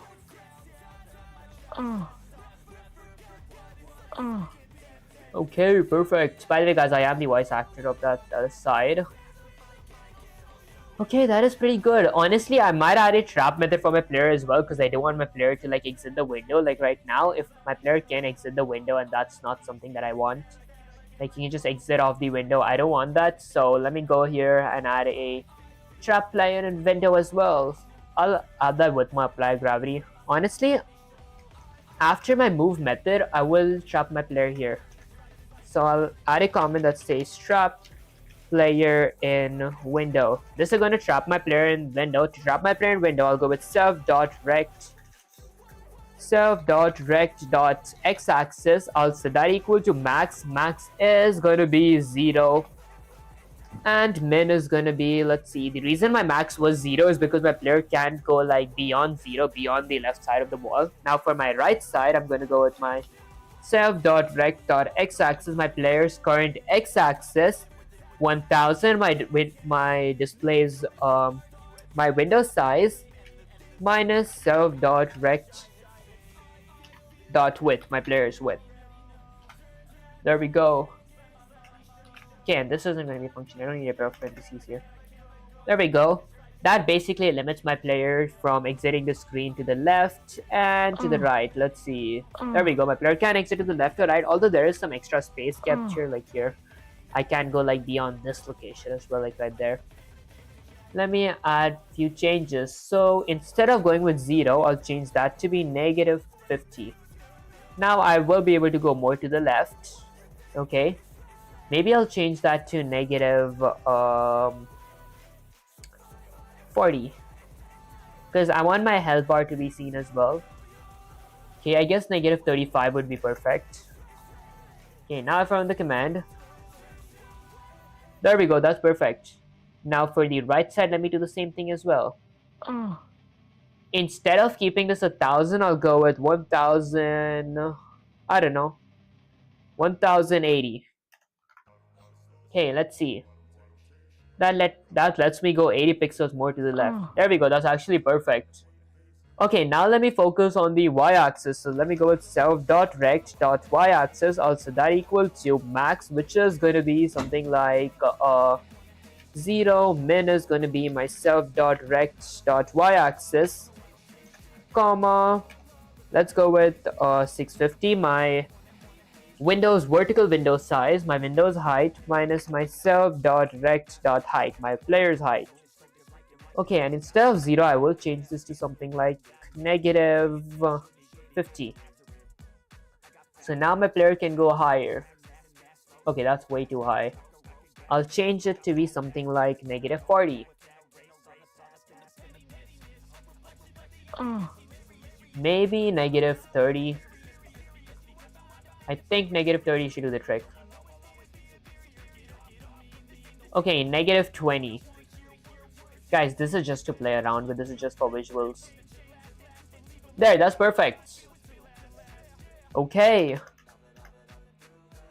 Okay, what else would I need to add? Let me go ahead and add my random meat spawns on the screen. But before that, let me go ahead and add my score to the screen. So I'll create a score underscore text variable. So that equals to my score text font dot the render function. I'll render a text. My text is going to be a f string. I'll go with score colon a pair of parentheses my game object dot my score inside of my game object. And the italicized, if that's how you pronounce it, is going to be set to true. Lastly, the color is going to be black. Okay, perfect. Now if I run the command... Oh, I forgot to blend it on the screen. My bad, guys. Let me blend it on the screen real quick. Let me go with screen.blit. I want to blit my score text at the given dest of 10 and 10. So it's going to be a bit more to the top right. Actually, top left. There we go. If I collect a coin, it changes to 1, and if I get 10 coins, I am going to win the game. Okay, now let me go ahead and add a few meats to the game as well. So I'll add a collision detection for, let me go with collision detection for meal and hero. Okay, let me fix my typo. Okay, for collision detection for my meal and hero, since my meal is a list, I will be iterating over my meal. So I'll go with for every meal in my game object dot my meals object at index. Is that meals object correct?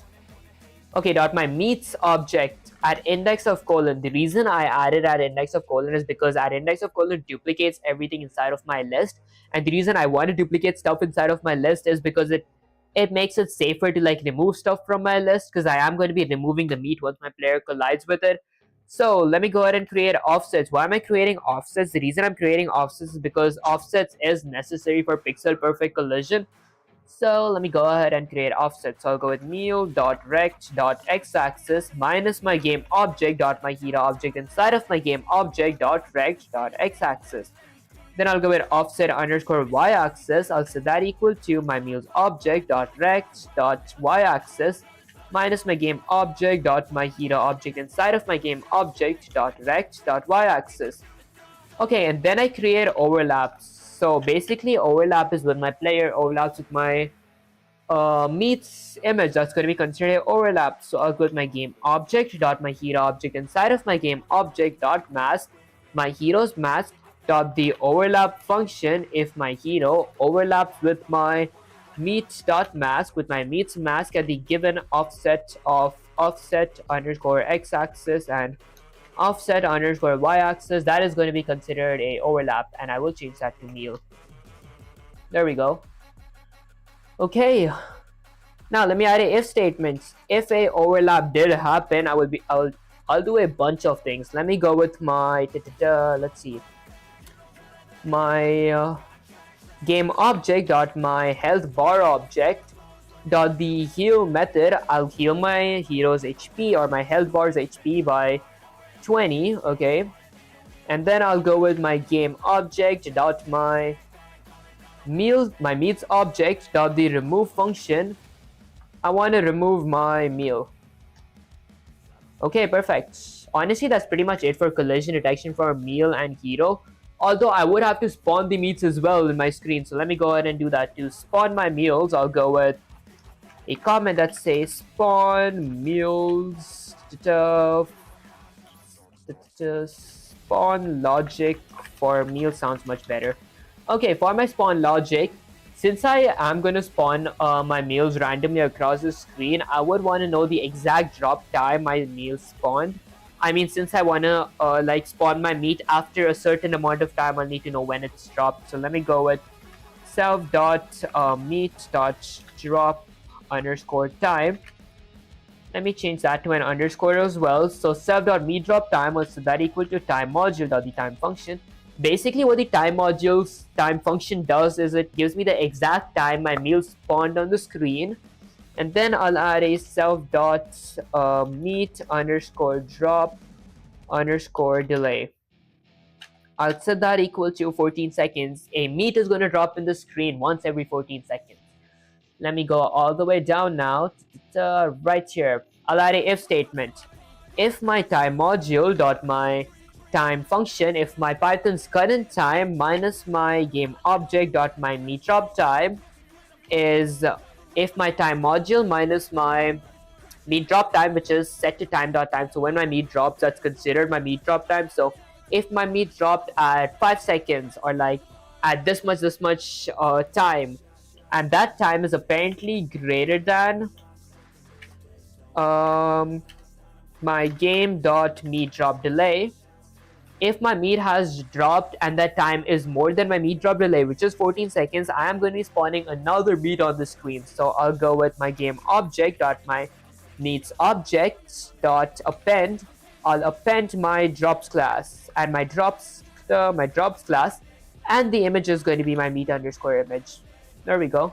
That's basically the meat spawn logic. Lastly, I'll reassign my game.meatDropTime to be equal to my time module.myTime function. Okay, now let me go ahead and draw my meat on the screen. So I'll go with for every meat in my game object.my meats object, I'll go with meat.draw. Okay, perfect. Now if I were to run the command, okay, meat just spawned up there. Let me go ahead and claim it. I heal HP every time I collect the meat. Okay, I should honestly like draw more PNGs and everything and make more sound effects. Like add a level 2 to the game where I have like a whole dragon and maybe damage system as well. I don't know. Okay, letting meat spawn again.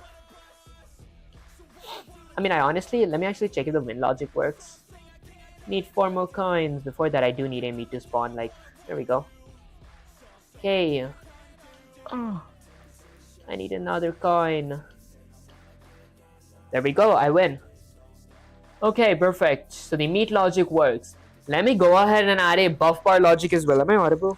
Okay, let me go ahead and add a buff bar logic, a buff bar collision logic, a buff potion collision logic, and a buff potion spawn logic as well, because I will be adding buff potions because I want my player to get a buff as well in the game.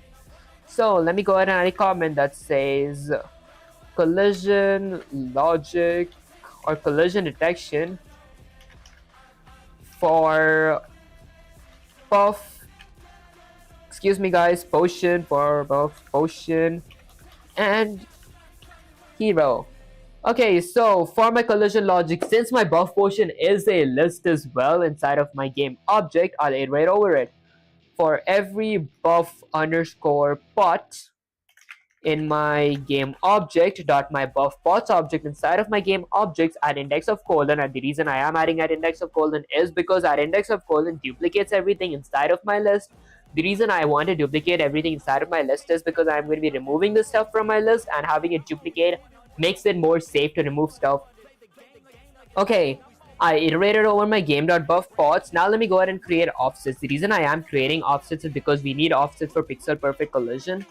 Okay, offset x is going to be equal to my buff underscore pot dot rect dot x-axis minus my game object dot my hero object inside of my game object dot rect dot x-axis. I'll do the same thing for my offset y. Offset underscore y-axis is going to be equal to my buff underscore pot dot y-axis, my buff pot rex y-axis minus my game object dot my hero object dot my hero's rex's y-axis.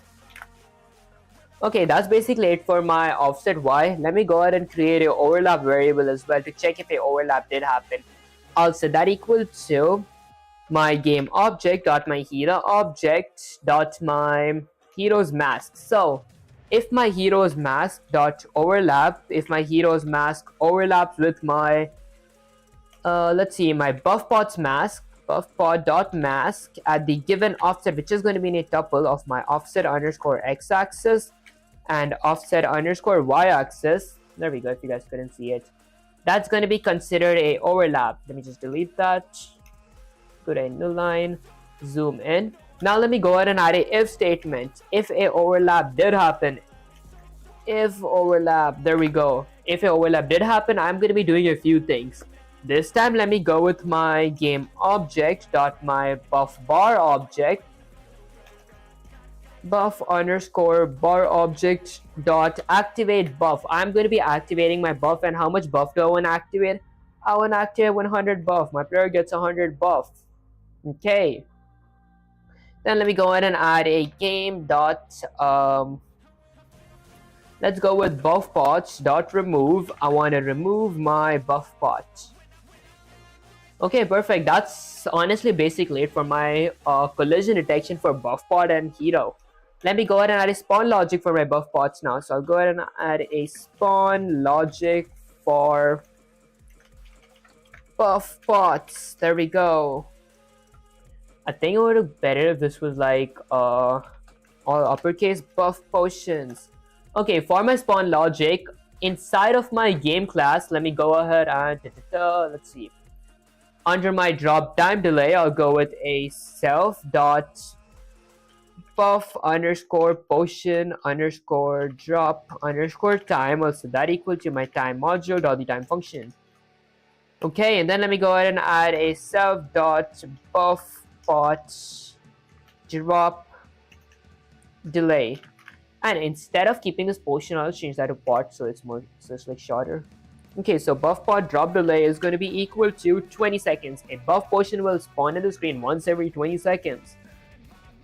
Okay, now let's go ahead and use that inside of my spawn logic for buff potion. I'll go with an if statement. If time.time, if Python's current time minus my game object dot my buff pot drop time. If my Python's current time minus when my buff potion drops time is greater than my game object dot my buff pot drop delay. Okay, if you guys couldn't see, there we go. Okay, I'll set my, let's see, I'm gonna append another buff potion on the screen. So I'll go with game object dot my buff pots dot append. I'll append my drops class, and the image is gonna be my buff pot image. There we go. And then I will reassign my game.buffpot drop time to be equal to my time module dot my time function. Okay, now let me go ahead and draw my buff potion. And since I am going to be adding an if statement for my... Actually, never mind. Let me just draw my buff pot. For every buff underscore pot in my game.buffpots, okay, I'll go with buff underscore pots dot draw. Okay, now if I run the command, there we go. I guess a buff pot just spawned under me, so let me just restart the game. There we go. So a buff pot is set up. My player takes damage right now. I heal from there. Wait, did I like take damage twice? Hold on, why did I take damage twice? Buff pot dot draw. There. Now if I run the command. Okay, I took damage once. What happens if I jump? Do I take damage twice? I just take it once. Okay, I think that was just because of my typo. Now my buff bar takes damage. That's perfect. My buff bar disappears after 5 seconds. It's been 5 seconds. Why didn't it disappear? Okay, I think that goes all the way. I gotta fix that logic right under my collision detection. Oh, because I forgot to add a, a update method in my buff bar. So before my draw and after my take damage, let me go ahead and define an update method. I forgot to update so my game wouldn't know when 5 seconds has passed. Let me go with a update method. For my update method, I won't have any parameters in here, but I will have a, let's see, a if statement. Okay, if self.activate, if my buff is currently activated, and in a tuple, I'll go with time module dot my time function minus my self dot buff path time, which is set to the time dot time when my buff bar was activated is greater than 5 seconds. Okay, I'll set my self dot activate to be equal to false. My buff bar's activate method is going to be set to false. Okay, now let me update my buff pot here. So I'll go with buffpot.update. Okay.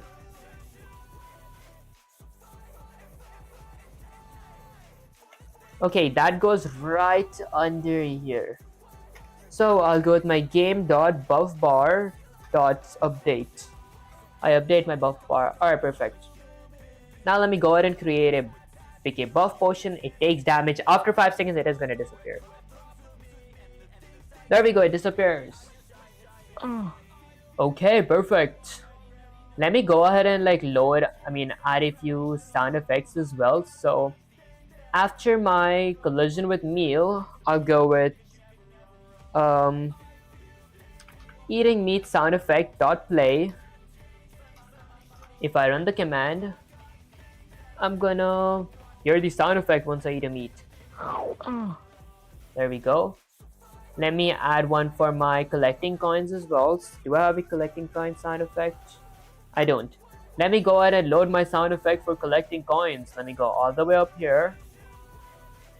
Under my set sound effects volume, or load sound effects, I'll go with collecting coins SFX. I'll set that equal to pygame.mixer.capitalize sound.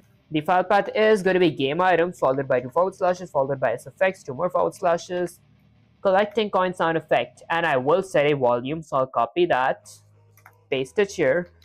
.set underscore volume. My volume will be set to 0.1, which is 10%. Okay, I have one for drinking. I have one for okay, I have one for everything. So let me go all the way right here. I'll go with collecting coin sound effect dot the play function. Okay, now if I collect a coin, Cha-ching. Cha-ching. Cha-ching. okay, it does say cha-ching, but then there's a huge delay. Oh wait, because this is in the spawn logic. Never mind, I got that in the wrong spot. Let me paste it here. Okay, now if I collect the coin, Cha-ching. there we go. It still has some delay. I gotta fix that with my actual sound effect because I recorded it a little wrong. Okay, let me add a sound effect for my drinking potion as well. I think my drinking potion sound effect by far was the the cheesiest one. I mean, actually not cheesiest, the most cringiest one. There we go. Dot the play function.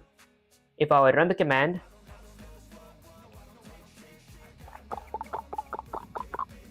yeah guys, I did create that sound effect, by the way.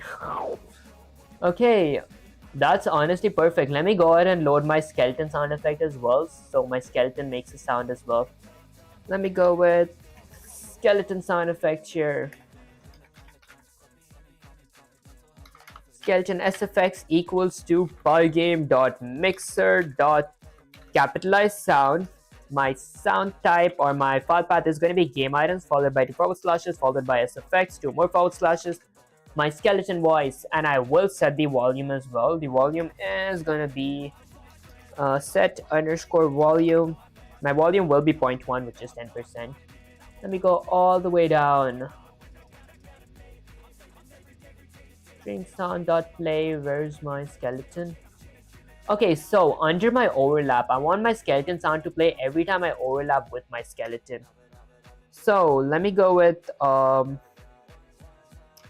if game.skeleton collision, if my skeleton collision is set to true, I'll paste my skeleton sound effect.bplay function. If I were to run the command, no sound is playing, my skeleton sound doesn't play. If I collide, it plays. And unfortunately, guys, I don't have a sound effect for my dragon. I didn't have enough time to record that. But that aside, if I win the game, let me go ahead and load my windscreen sound effect. Wait, do they play? If game.game_1, pygame.mixer, let me run the command. Let me try losing.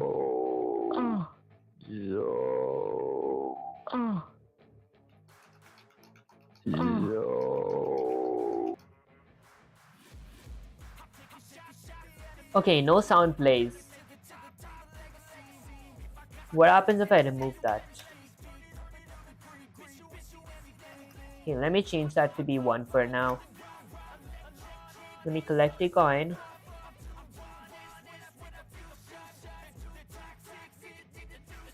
Okay, play on my exclusive channel. If game.game_1.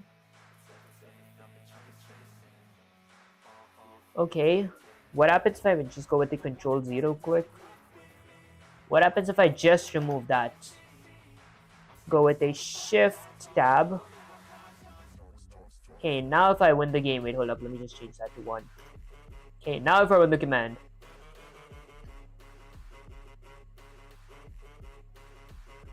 Okay, it doesn't play the sound. Let me go with the Control-Z. Okay, go all the way up. Did I add a volume for my sound? Note sound effects. Okay, lose sound effect. Okay.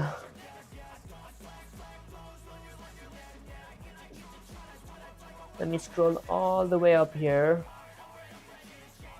Okay, honestly, I might check the reference for this part. Okay, let me go to my win/lose. Oh, if not, okay. If not game.game_1. Okay, so if my game.game_ sound is set to true, if I won the game, okay, pygame.mixer.stop, I stop all sounds. Oh, I see. Okay. Alright, so in my win logic, I go with if not game.game_1. Okay, pygame.mixer.stop. I go with game.game_1. I set that. Actually, game1 sound. Okay, I gotta go ahead and add a few sounds as well. So sounds. Alright, let me go with game sounds. Game sounds. Okay, for my game sounds, I'll go with self.game_1_sound. Also, that equal to false because my game_1 sound hasn't played yet. A self.game_, excuse me guys, lost_sound. Also, that equal to false as well because I haven't lost a game yet. Okay, I'll honestly even add a self.mission_sound. I won't need the mission sound just yet. I'll just add this for the time being. I'll explain to you guys in a bit why I need that. Okay, that aside. Okay, if not game.game_1_sound, game.game_sound is going to be set to true. Okay, let me change that to 1 for the time being. Now if I collect a coin. Wave completed. Sit back and wait for further instructions, warrior. Alright, perfect, that works. Let me just change that to 10 and do the same thing for game lost. _sound. If my game_sound is set to true, if not game.game_sound, I stop all background noises. Do that and then go with game.game_lost_sound. Set that equal to true. Okay, perfect. That's basically it for my sounds and all that. Let me go ahead and load a mission sound that says mission 1, collect 10 gold coins, type stuff. Let me go with mission_1_sound. Also, that equal to pygame.mixer.sound.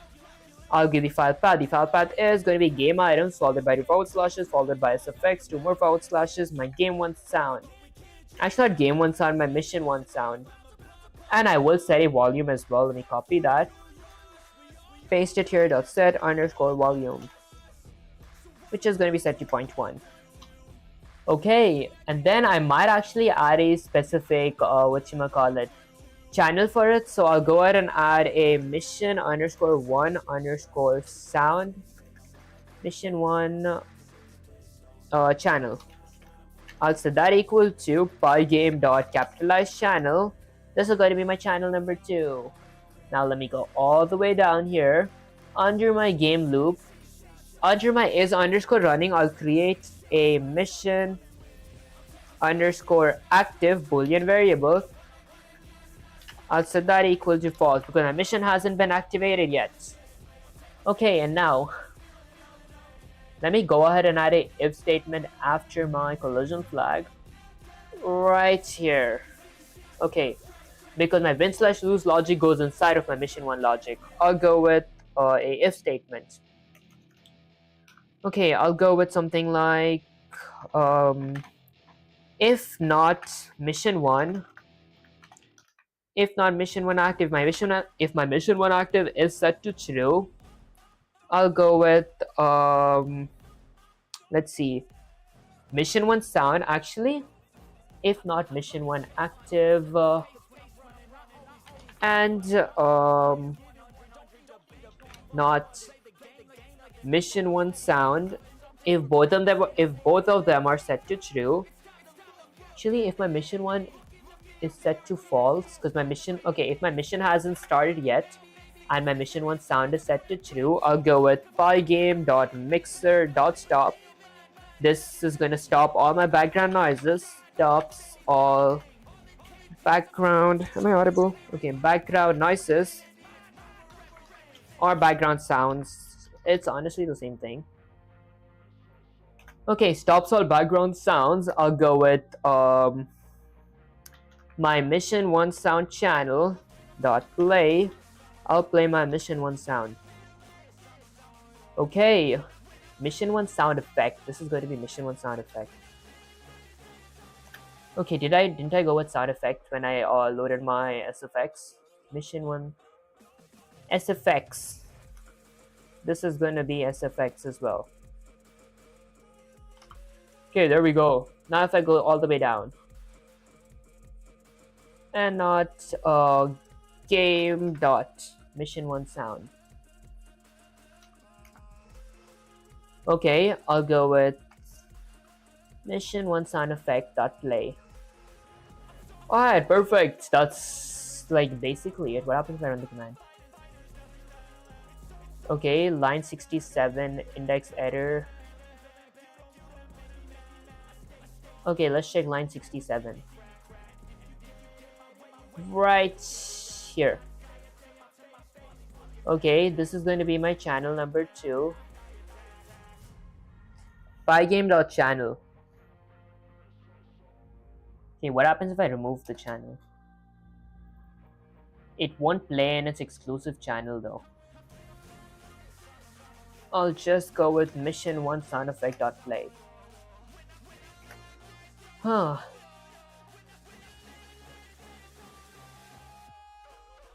Okay, maybe I remove that.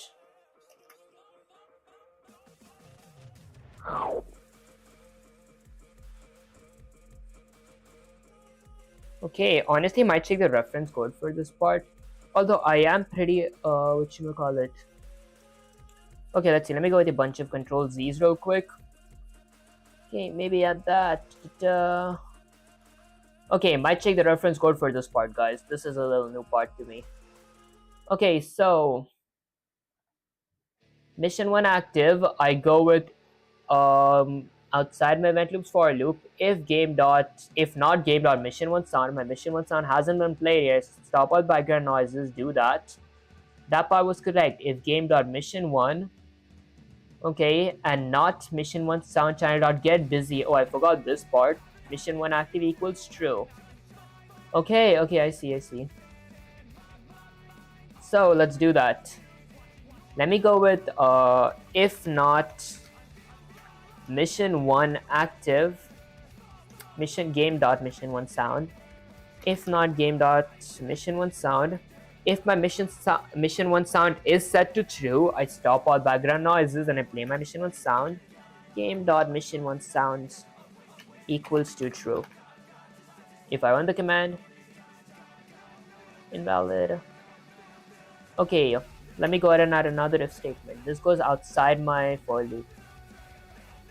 Okay, that is outside my for loop. Honestly, I actually might add this before my collision detection or collision detector right here. Okay, perfect. Next up, let me go ahead and another if statement. So if my okay, what all variables do I have here? I have a mission 1 active after my mission 1 sound is played. So if not game dot mission 1 sound and not game dot mission 1 sound dot get mission 1 channel, not game, my mission 1 sound channel, mission 1 channel dot get underscore busy. Basically the get underscore busy returns true if a sound is playing and it returns false if a sound isn't playing. This specifically asks for if my sound isn't playing and if my mission 1 sound is set to true and my mission 1 sound channel is is playing. If both of them are playing, I'll go with mission active equals true. Actually, both of them are not playing. Okay, and why did I miss mission? This is going to be a wrong name now because I gotta change my channel's name from here as well. There we go. Okay, let me go all the way up here. This is going to be mission. Okay, perfect. Mission 1 active equals true if I were to run the command. Actually, I might go with an else as well. Else, let me indent everything inside of my this else block.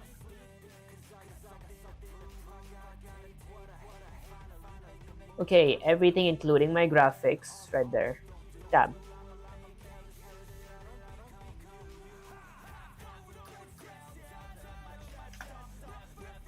Okay, perfect. Now if I were to run the command, indentation and expected indentation block after line 269. Didn't I indent this? Oh, no mind, I gotta indent this again. Wait, didn't my indentation work that time? Pretty sure I indented like everything. Okay, there we go. This is going to be my regular game day.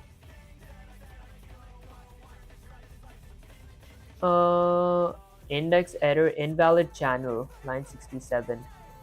Why does it say invalid channel? Line 67 is right here. Okay, mission 1 channel, that's channel number 2. What if I go here and create the max channel is going to be 3? Mission, collect 10 gold coins. Okay, that part does work. Wait, what happens after that part? Mission, collect 10 gold coins. Okay, nothing happens.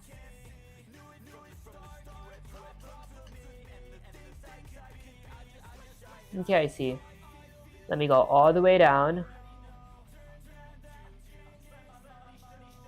Okay, let me just check the reference code. If not, mission active, I rendered that, else I rendered my regular game loop. Okay. I mean, I didn't know that. Okay, let's add that. If not, game dot mission 1. If not mission 1 active, my mission 1 is not active because once it's set true, if that made any sense. Okay, I'm still kind of figuring this out. If not mission active, okay, I go with screen dot blitz. I'll blitz my screen with a good blue color. Okay, this is going to be an a tuple. There we go. Okay, now if I run the command. Isn't that an a tuple? surface got tuple instead of integer. Line 270. Isn't this like a tuple?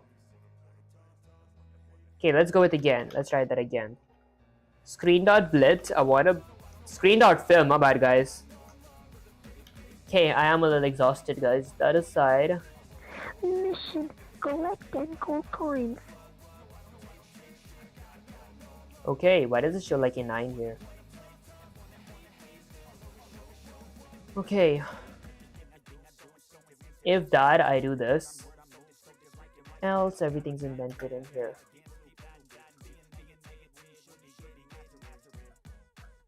Okay, honestly, I think because my collision detection is like inside my loop here. Let me get that outside.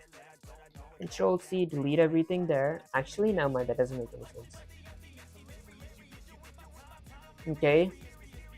If not mission active, else my regular game loop.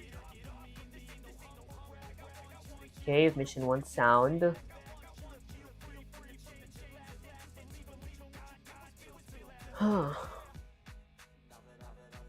If not mission 1 sound, if game.mission1.sound.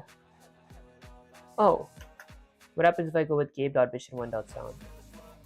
Mission: collect 10 gold coins. Oh, that was the error. Although, why does the screen like flicker? Okay, if not mission active and tells you. Okay, I don't want to like knit this thing in my screen though. I don't want to add a font. Let me actually add a font. Okay, guys, I'm just copying this to like save time. I could like type this on myself, but let me just paste that. Now from the command. Mission: collect 10 gold coins. Okay, what's that 9 for? Let me go with the control A, delete. Oh my, okay, wait, let me go with the control Z real quick. Deleted everything by mistake. Okay, now from the command. Mission: collect 10 gold coins. Okay, it says collect 10 gold coins. What is that flicker for? What happens with my this screen dot fill? Okay, so I have a screen dot fill here under my event loop. If not, game.game1 sound. Okay. Mission active set to true. Else regular loop.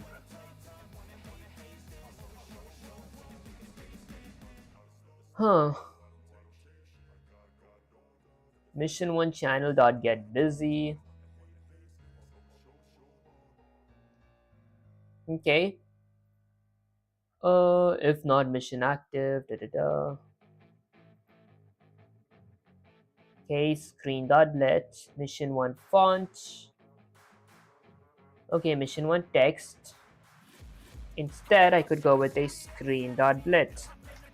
I want to blit my mission 1 text on the screen at the given index of 0, 0. Actually, the given dest of, I forgot what dest, 150 by 40. Let's see if that works.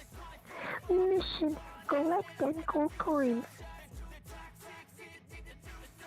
Okay, why does it flicker? Do I have like multiple screen dot fills? I'm pretty sure I don't.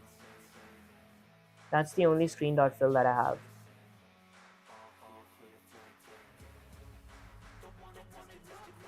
Okay. Pygame.display.flip. Sys.exit. That's inside the loop. Okay, let me try reading this part again carefully and checking where I like messed up.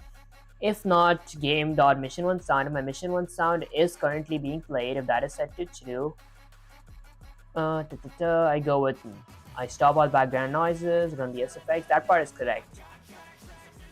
Excuse me, guys. If game.mission1 sound and not mission1 underscore channel dot get busy. Okay. What if I go with if mission active? Mission: collect 10 gold coins. Huh. Okay, that is like pretty strange. Okay, let's see. I did add a else. Okay, if I have a else, what happens if I like copy this exact same part? Okay, I mean I didn't need to like copy this if event dot type, but then I was eventually planning to type that out. I'm a little lazy, guys. Okay, I just want to check if this part works though. There.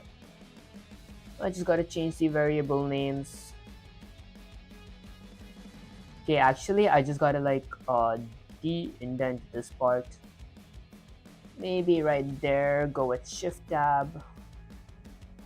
Okay, game.reset. Pygame.type equals to key down. If key.type pygame.da. Okay. Game.reset. Okay, let me go ahead and define a reset method here. So I'll define a reset method and I'll just reset self.dunderInit. There we go. Okay, mission 1 sound channel. Let me change the name to mission 1 channel. This is going to be mission 1 sound effect. That's going to be mission 1 channel. If I run the command, attributor game object has no mission 1 sound. Did you mean mission sound? I didn't mean that.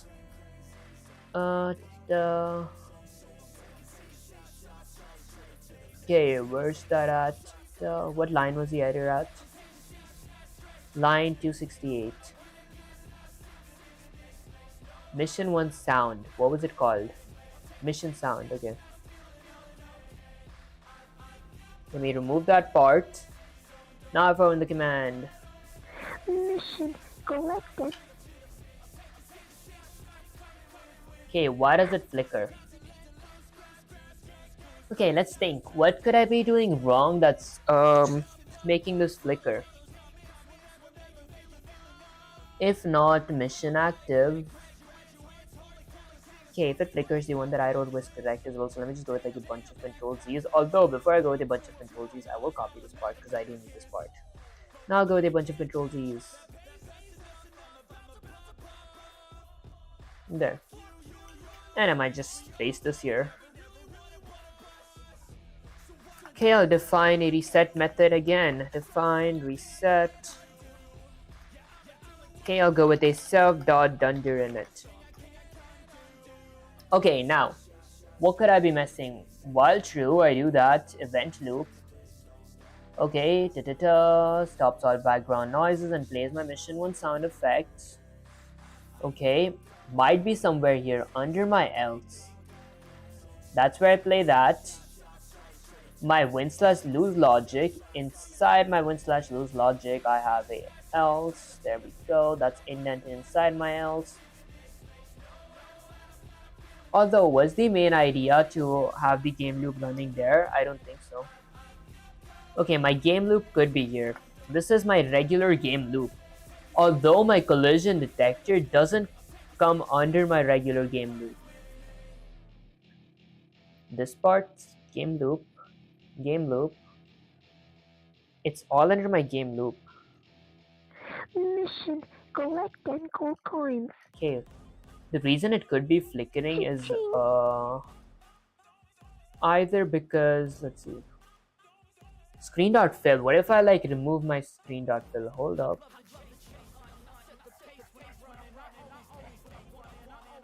Okay, what other parameters did I have here? Skeleton sound played. Mission running is false. Filled my screen. For every event, mission active equals to false. Hold up. Mission active is equal to false. If not, game.mission1 sound.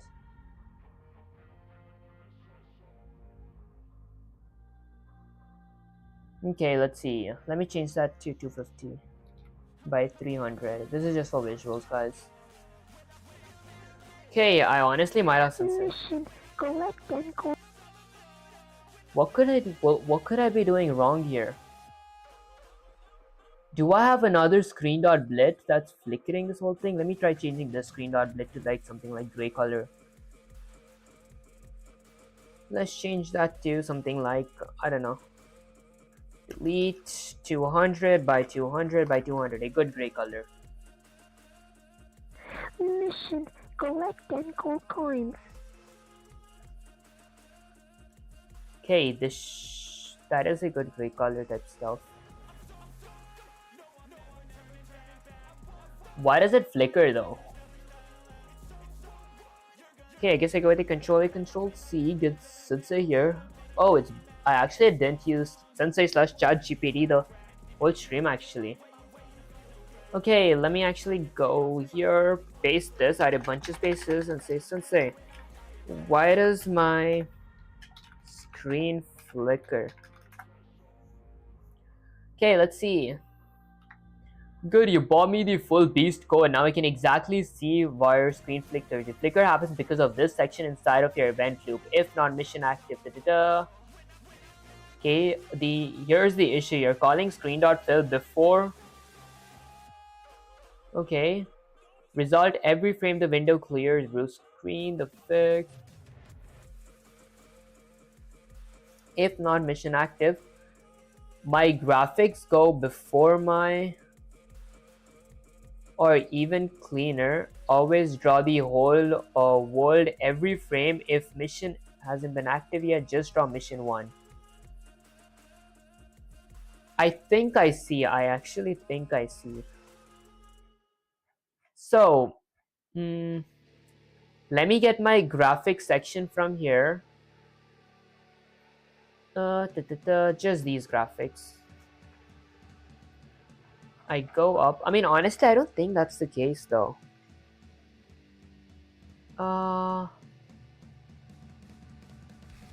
Okay, if not mission active, if my mission active is set to true, I draw my players and then I fill my screen. I mean, I do not think this is the case. I think Sensei is kind of wrong here. Let's see. Mission, Hold up. collect 10 gold coins. Oh my gosh. Okay, yeah, that's the thing. Since I don't have a screen dot fill here, it's going to leave a trail there. Okay, let me go with a bunch of control C's. Okay, let me go with this code. Do a Control A, Control C. Get Sensei here.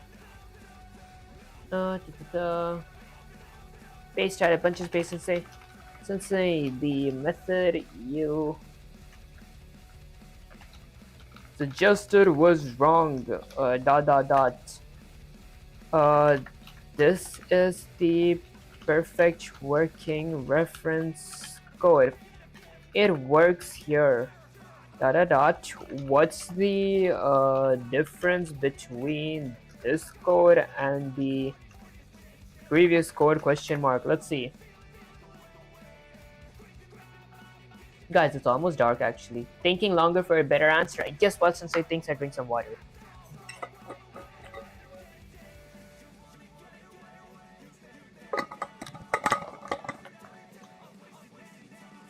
Okay, let me check if my stream's going good.